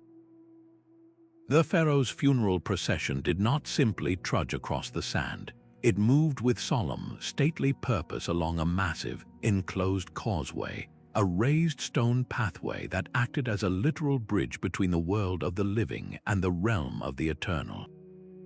This was no simple access road. Its walls were often decorated with elaborate reliefs depicting the pharaoh's divine lineage and accomplishments, and its interior was cool and dark, building a sense of anticipation and separation from the outside world.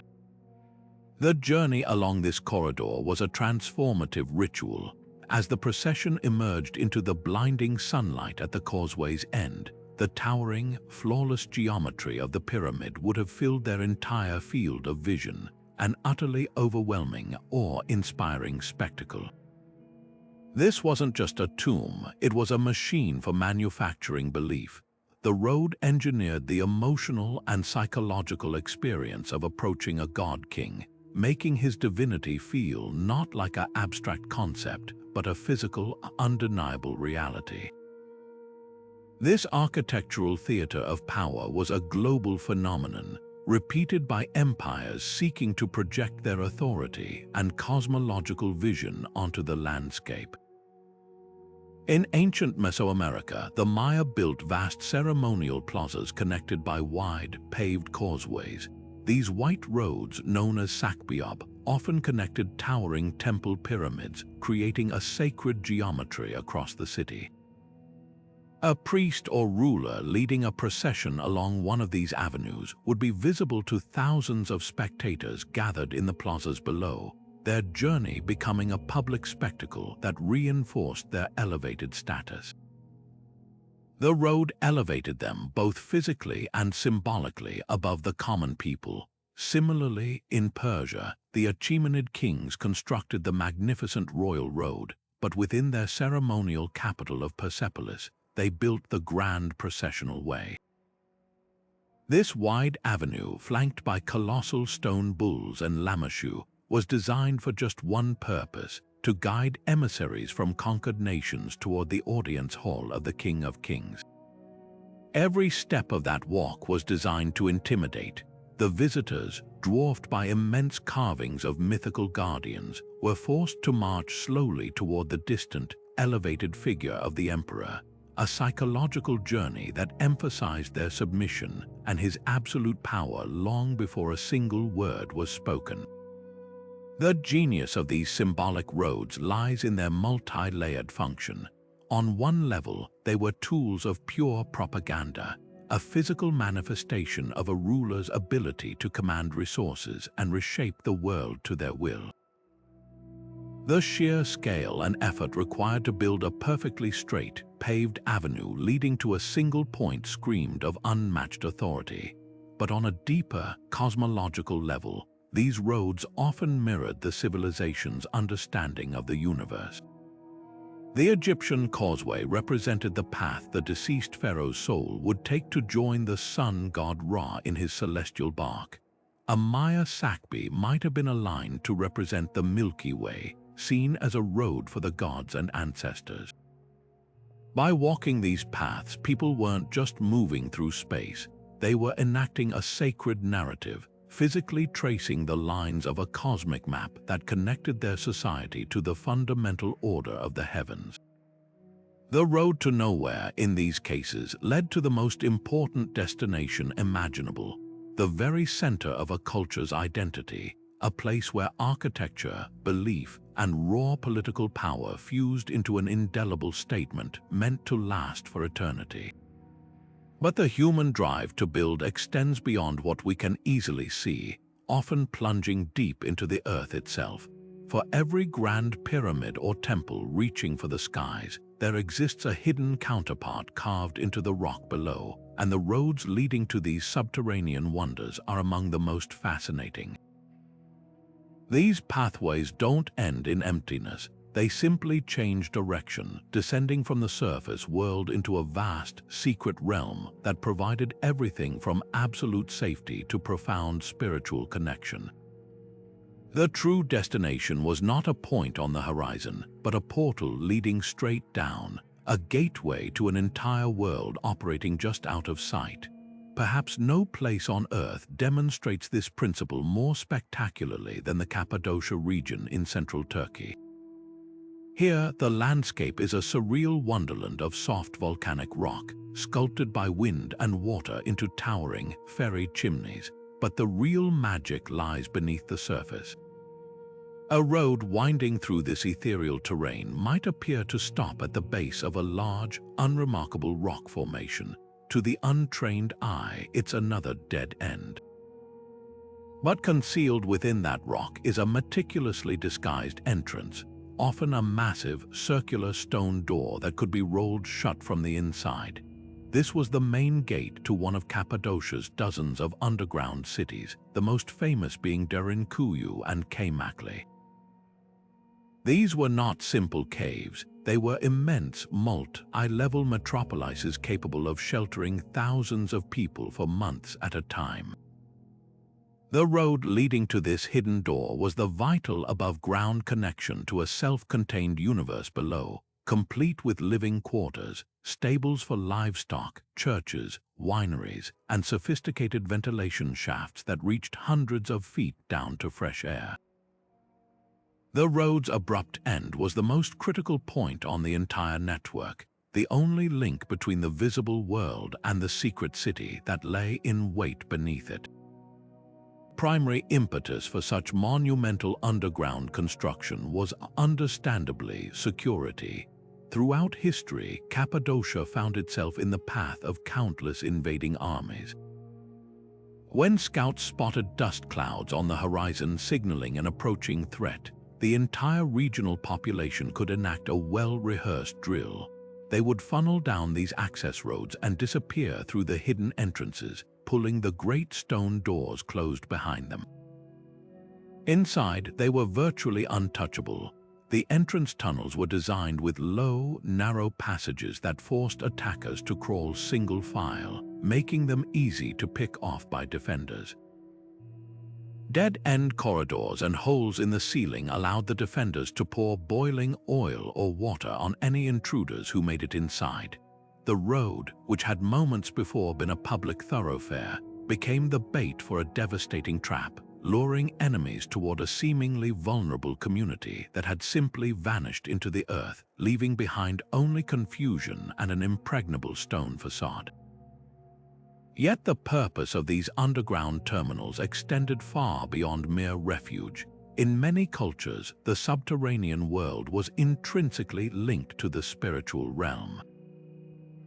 Caves and tunnels were seen as entrances to the underworld, places where the veil between the living and the dead was at its thinnest. A road leading into the mouth of a sacred cave, like the Plutonian in Hierapolis we mentioned earlier, was a pathway for priests and initiates to perform rituals believed to commune with chthonic deities or ancestors. In Malta, the hypogeum of Hal Saflieni is a breathtaking underground temple complex carved from solid limestone around 3600 BCE. The roads above, now long gone, would have brought pilgrims to this incredible site where ceremonies, burials, and oracle-like activities took place in echoing, oracle chambers with astonishing acoustic properties.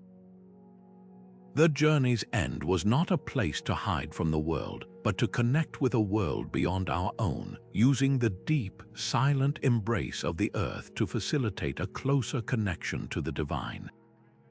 These hidden entrances also served supremely practical economic functions. In the ancient kingdom of Petra, the Nabateans mastered water conservation in the desert. While we discussed their surface channels, many of their roads led to cunningly concealed subterranean cisterns. A path might end at what looks like a natural depression in the rock, but a small, expertly carved opening would allow access to a massive, bell-shaped chamber below, designed to collect and store every precious drop of rainwater runoff. Similarly, across Europe, roads built by the Romans often terminated at the entrances to deep mining operations. In Spain, the famed Rio Tinto mines are accessed by ancient roads that lead straight into the mountainside, into vast networks of tunnels where slaves and laborers toiled to extract silver and copper. The road above ground was the industrial supply line, but the true destination and the source of immense wealth was the intricate, darkened world of the mine itself, a realm of brutal labor that was literally hidden from the sun. The enduring lesson of these subterranean endpoints is a powerful reminder that ancient civilizations thought in three dimensions. Their infrastructure wasn't limited to the flat plane of a map. It extended vertically, both upward into the sky with their towers and downward into the earth with their tunnels. A road that seems to stop is often just the beginning of a different kind of journey. It invites us to reconsider what we mean by nowhere. That nowhere might be a bustling city hidden from view, a sacred chamber for communion with the gods, a fortified refuge from chaos, or the mouth of a mine that funded an empire. The road doesn't end, it transforms, shifting from a path of open travel to a threshold of secrecy, safety, and spiritual depth, proving that the most incredible destinations are often the ones we have to dig a little deeper to find. Long before the convenience of GPS or even paper maps, traversing the vast, often featureless landscapes of the ancient world required a different kind of genius, a mastery of reading the land itself. This is where many of these so-called roads to nowhere reveal their true purpose. They were not meant to be followed blindly to a final stop, but to function as vital visual guides, like enormous stone arrows pointing toward the next critical landmark on a long and perilous journey. In an era where getting lost could mean death, these pathways served as a guaranteed, foolproof method of wayfinding, engineered to lead travelers to a specific, unmistakable feature in the terrain that would then point the way forward. The road's end was never the end of the line. It was a deliberate pause, a strategically placed signpost in a world without signs.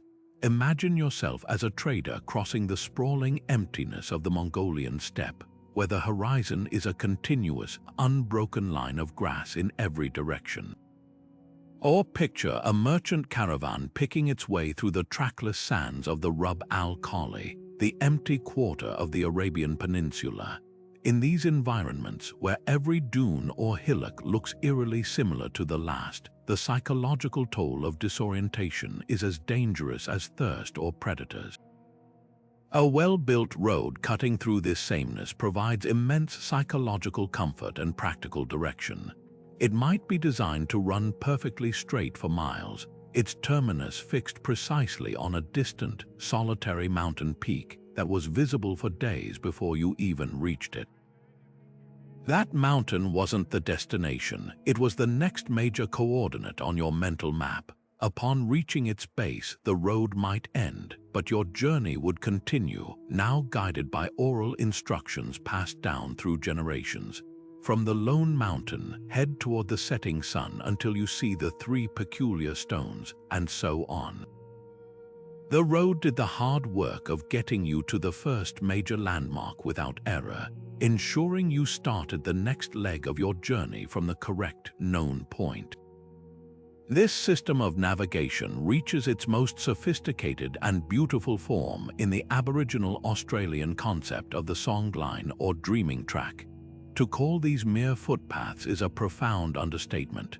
They are perhaps the most complex and holistic navigation system ever devised, weaving the physical world inseparably with the spiritual, the legal, and the cultural. A songline is a pathway across the land that maps the route taken by ancestral creator beings during the dreamtime. The entire journey of these beings is recorded in a series of songs, stories, dances, and art that describe the landmarks they created or encountered along the way: a waterhole here, a distinctive tree there, an unusual rock formation over there. The road itself, the physical path worn into the earth, is one visible component of this vast, interconnected system. It might lead to a specific waterhole that is not just a source of water, but the resting place of the rainbow serpent. The road's end at that site is a critical node in the network. A traveler, often a custodian of that particular song, would reach the waterhole, and the song for that location would provide the directions to the next site, which might be miles away and connected by nothing but the narrative. The song itself is the map, and the land is the score. The road ensured you started the song from the right verse. This ancient practice of using terminal landmarks was a global phenomenon, born from universal human needs. In North America, many trails used by indigenous nations would conclude at a prominent, often spectacular natural feature like a mountain pass or a river ford. These points became well-known rendezvous sites for different groups to meet, trade, and share information. In the Andes, an Inca road might end at a high mountain pass, a punta that offered a breathtaking and, crucially, a panoramic view of the valley ahead. This vantage point allowed travelers to visually plot their next course, spotting the next town, the next leg of the road, or potential hazards from a safe distance. The road delivered them to this perfect lookout, its job complete. The end point was a platform for observation and decision-making, a place to rest and reorient before descending into new territory.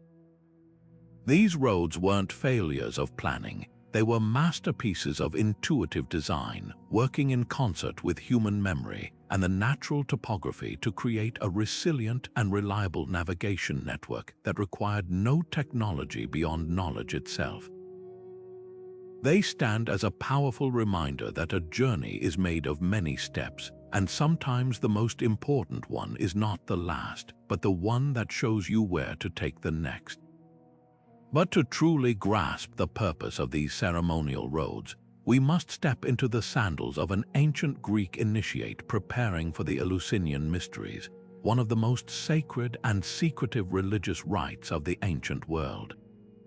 For most of the year, the sacred way connecting Athens to Eleusis was just another road, a practical route for travelers and trade. But as the festival approached, this path underwent a profound transformation. It became a stage for a powerful, days-long procession.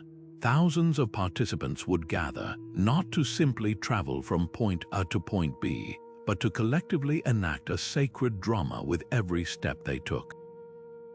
They would walk the very route myth said the goddess Demeter traveled in her grief, reenacting her search for her lost daughter Persephone. The journey itself was a form of worship, a physical pilgrimage filled with specific rituals, chants, and pauses at shrines along the way. The road was no longer a thoroughfare, it was a linear temple, and the act of moving along it was the central act of devotion, building a palpable sense of communal anticipation that culminated only upon arrival at the hallowed Telesterion in Eleusis for the secret initiation ceremonies held inside. This pattern of temporary, episodic significance was a global phenomenon, deeply embedded in cultures that marked time through ritual and seasonal cycles. Across the ancient world, a road that appeared to lead to an empty field for 360 days a year might, for 5 crucial days, be the most important place in the entire region. In Celtic Europe, pathways might lead to a clearing in an ancient forest designated for the great fire festivals of Imbolc or Beltane. For those few days, that field would erupt into a vibrant hub of activity, a temporary marketplace, a site for solemn oaths and legal proceedings, and a sacred space for lighting communal fires seen for miles around. Once the festival concluded, the altars of wood and stone would be dismantled, the banners taken down, and the people would return to their homes. The field would revert to silence, and the road leading to it would once again seem to serve no purpose, its profound seasonal importance invisible to anyone who didn't know the rhythm of the ceremonial calendar. The very emptiness we perceive at the end of these roads was therefore a deliberate and crucial design feature. A permanent, grandiose terminus of stone would have fundamentally altered the nature of these events. The power of a seasonal festival often lies in its temporariness, its ability to transform a mundane space into something sacred through collective action and belief, and then to release it back to its ordinary state. A permanent structure might have tied the ritual to a specific, rigid formality, potentially diluting its emotional impact. The empty field or riverbank was a blank canvas, allowing each generation to build the ceremonial space anew according to tradition, reinforcing community bonds through shared labor and preparation. The road did not lead to a forgotten place, it led to a possibility, a space of potential that was only fully realized through the presence of the community itself at the appointed time. It was a physical invitation to return year after year and collectively breathe life back into the landscape, affirming their shared identity and connection to the cycles of the earth through the simple, powerful act of walking the path together. Yet if we shift our perspective from the pragmatic to the profoundly personal, we encounter a category of ancient road that served a purpose far beyond mere transportation or strategy. These were not paths for everyday travel but monumental stage sets in stone, engineered to overwhelm the senses and broadcast an unambiguous message of power, divinity, and cosmic order. Think of them not as routes from one place to another, but as architectural experiences in motion, where the journey itself was a carefully choreographed performance designed to elevate a ruler to the status of a god and to sear the hierarchy of an entire civilization into the very soul of every person who walked it. The most iconic example of this principle is found in the shadow of the Great Pyramid of Giza. The pyramid itself is the breathtaking finale, but the experience of approaching it was just as meticulously designed. The pharaoh's funeral procession did not simply trudge across the sand. It moved with solemn, stately purpose along a massive, enclosed causeway, a raised stone pathway that acted as a literal bridge between the world of the living and the realm of the eternal.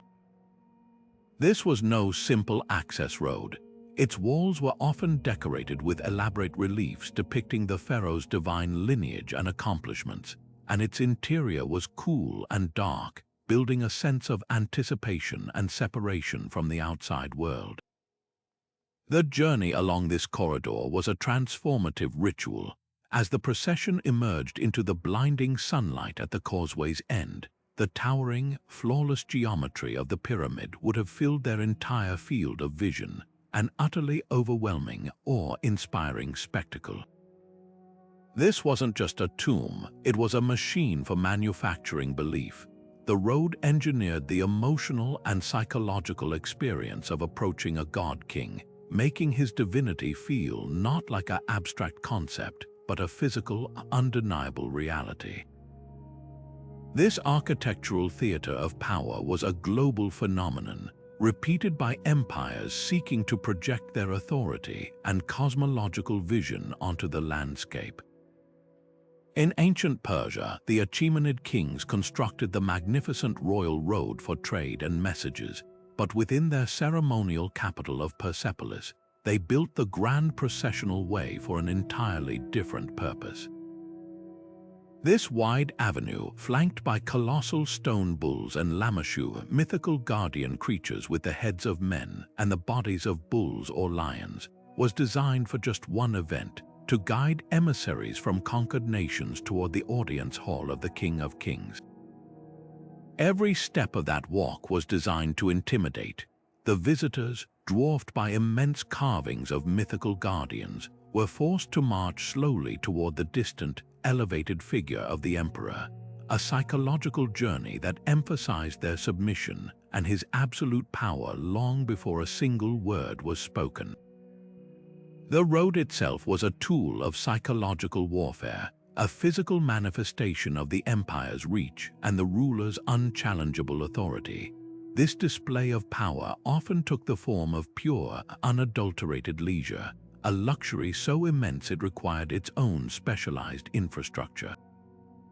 The Persian concept of the paradisa, a walled garden or paradise, was a powerful symbol of a ruler's ability to create perfect, controlled environments of beauty and abundance, even in arid landscapes. Some roads were built solely to provide exclusive access to these remote royal retreats. A pathway might stretch for miles through otherwise barren territory, only to terminate at the gated entrance to a sprawling, privately hunted game reserve or an elaborate garden filled with exotic plants and cooling fountains brought from the farthest corners of the empire. For the common subject who might never see this place, the very existence of such a road was a potent symbol. It demonstrated that the king could command not only armies and laborers, but nature itself, diverting precious water and immense manpower to create a personal Eden solely for his amusement. The road's end wasn't a practical destination for trade or defense. It was the gateway to a fantasy, a statement that the ruler's pleasure was justification enough for any expense. The genius of these symbolic roads lies in their multi-layered function. On one level, they were tools of pure propaganda, a physical manifestation of a ruler's ability to command resources and reshape the world to their will. The sheer scale and effort required to build a perfectly straight, paved avenue leading to a single point screamed of unmatched authority. But on a deeper, cosmological level, these roads often mirrored the civilization's understanding of the universe. The Egyptian causeway represented the path the deceased pharaoh's soul would take to join the sun god Ra in his celestial bark. A road leading to a mountaintop palace might symbolize the ruler's connection to the heavens. By walking these paths, people weren't just moving through space, they were enacting a sacred narrative, physically tracing the lines of a cosmic map that connected their society to the fundamental order of the heavens. The road to a royal retreat or an isolated tomb was, in these cases, the most important destination imaginable, the very center of a culture's identity, a place where architecture, belief, and raw political power fused into an indelible statement meant to last for eternity. So as we reach the end of our journey down these ancient, enigmatic paths, the overwhelming lesson is that a road to nowhere is a complete misnomer, a failure of our own modern imagination rather than a flaw in ancient design. These pathways were never abandoned or pointless. They were simply built for a different map, one charted not by GPS coordinates, but by the stars, by faith, by strategy, and by a world deeply interwoven with the natural environment. What we perceive as a dead end was, in its time, a vibrant threshold, a portal to the divine, a hidden entrance to a subterranean city, a decoy protecting a kingdom's wealth, or a calibrated sightline to a celestial event. Each stone laid was a deliberate choice, a reflection of the civilization's highest priorities, whether that was ensuring a community's survival through clever water management, facilitating a pilgrim's transformative spiritual journey, or projecting a ruler's power across a vast and contested landscape. The true value in studying these mysteries extends far beyond historical curiosity. It offers us a powerful mirror, reflecting back our own biases and assumptions about purpose and progress. We live in an age obsessed with efficiency and direct utility, often mistaking the most obvious route for the only meaningful one.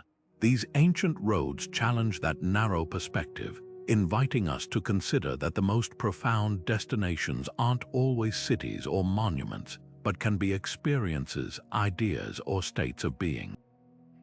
They teach us lessons in adaptability, showing how cultures thrived by building flexibility into their infrastructure, planning for seasonal change and even climatic shifts. They demonstrate incredible ingenuity in problem solving, from the acoustic properties of Mayan Sakpiob to the hydrological genius of Nabatean water channels. And perhaps most importantly, they speak to the universal, enduring human drive to make our mark, to inscribe our beliefs, our stories, and our very presence onto the earth in a way that echoes through millennia.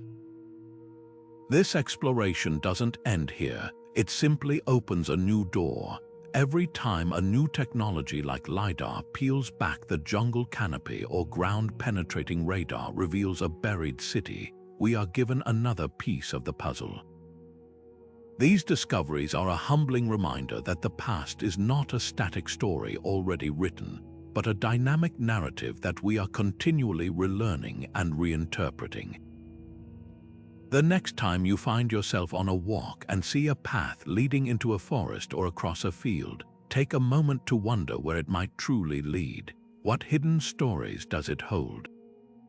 What secrets might lie just beneath the surface, waiting for the right perspective to be revealed? We want to hear which of these ancient mysteries captured your imagination the most. Was it the spiritual quest of the pilgrimage roads, the clever deception of the economic decoys, or the sheer scale of the subterranean refuges? Share your thoughts in the comments below, and as always, thank you for joining us on this journey into the secrets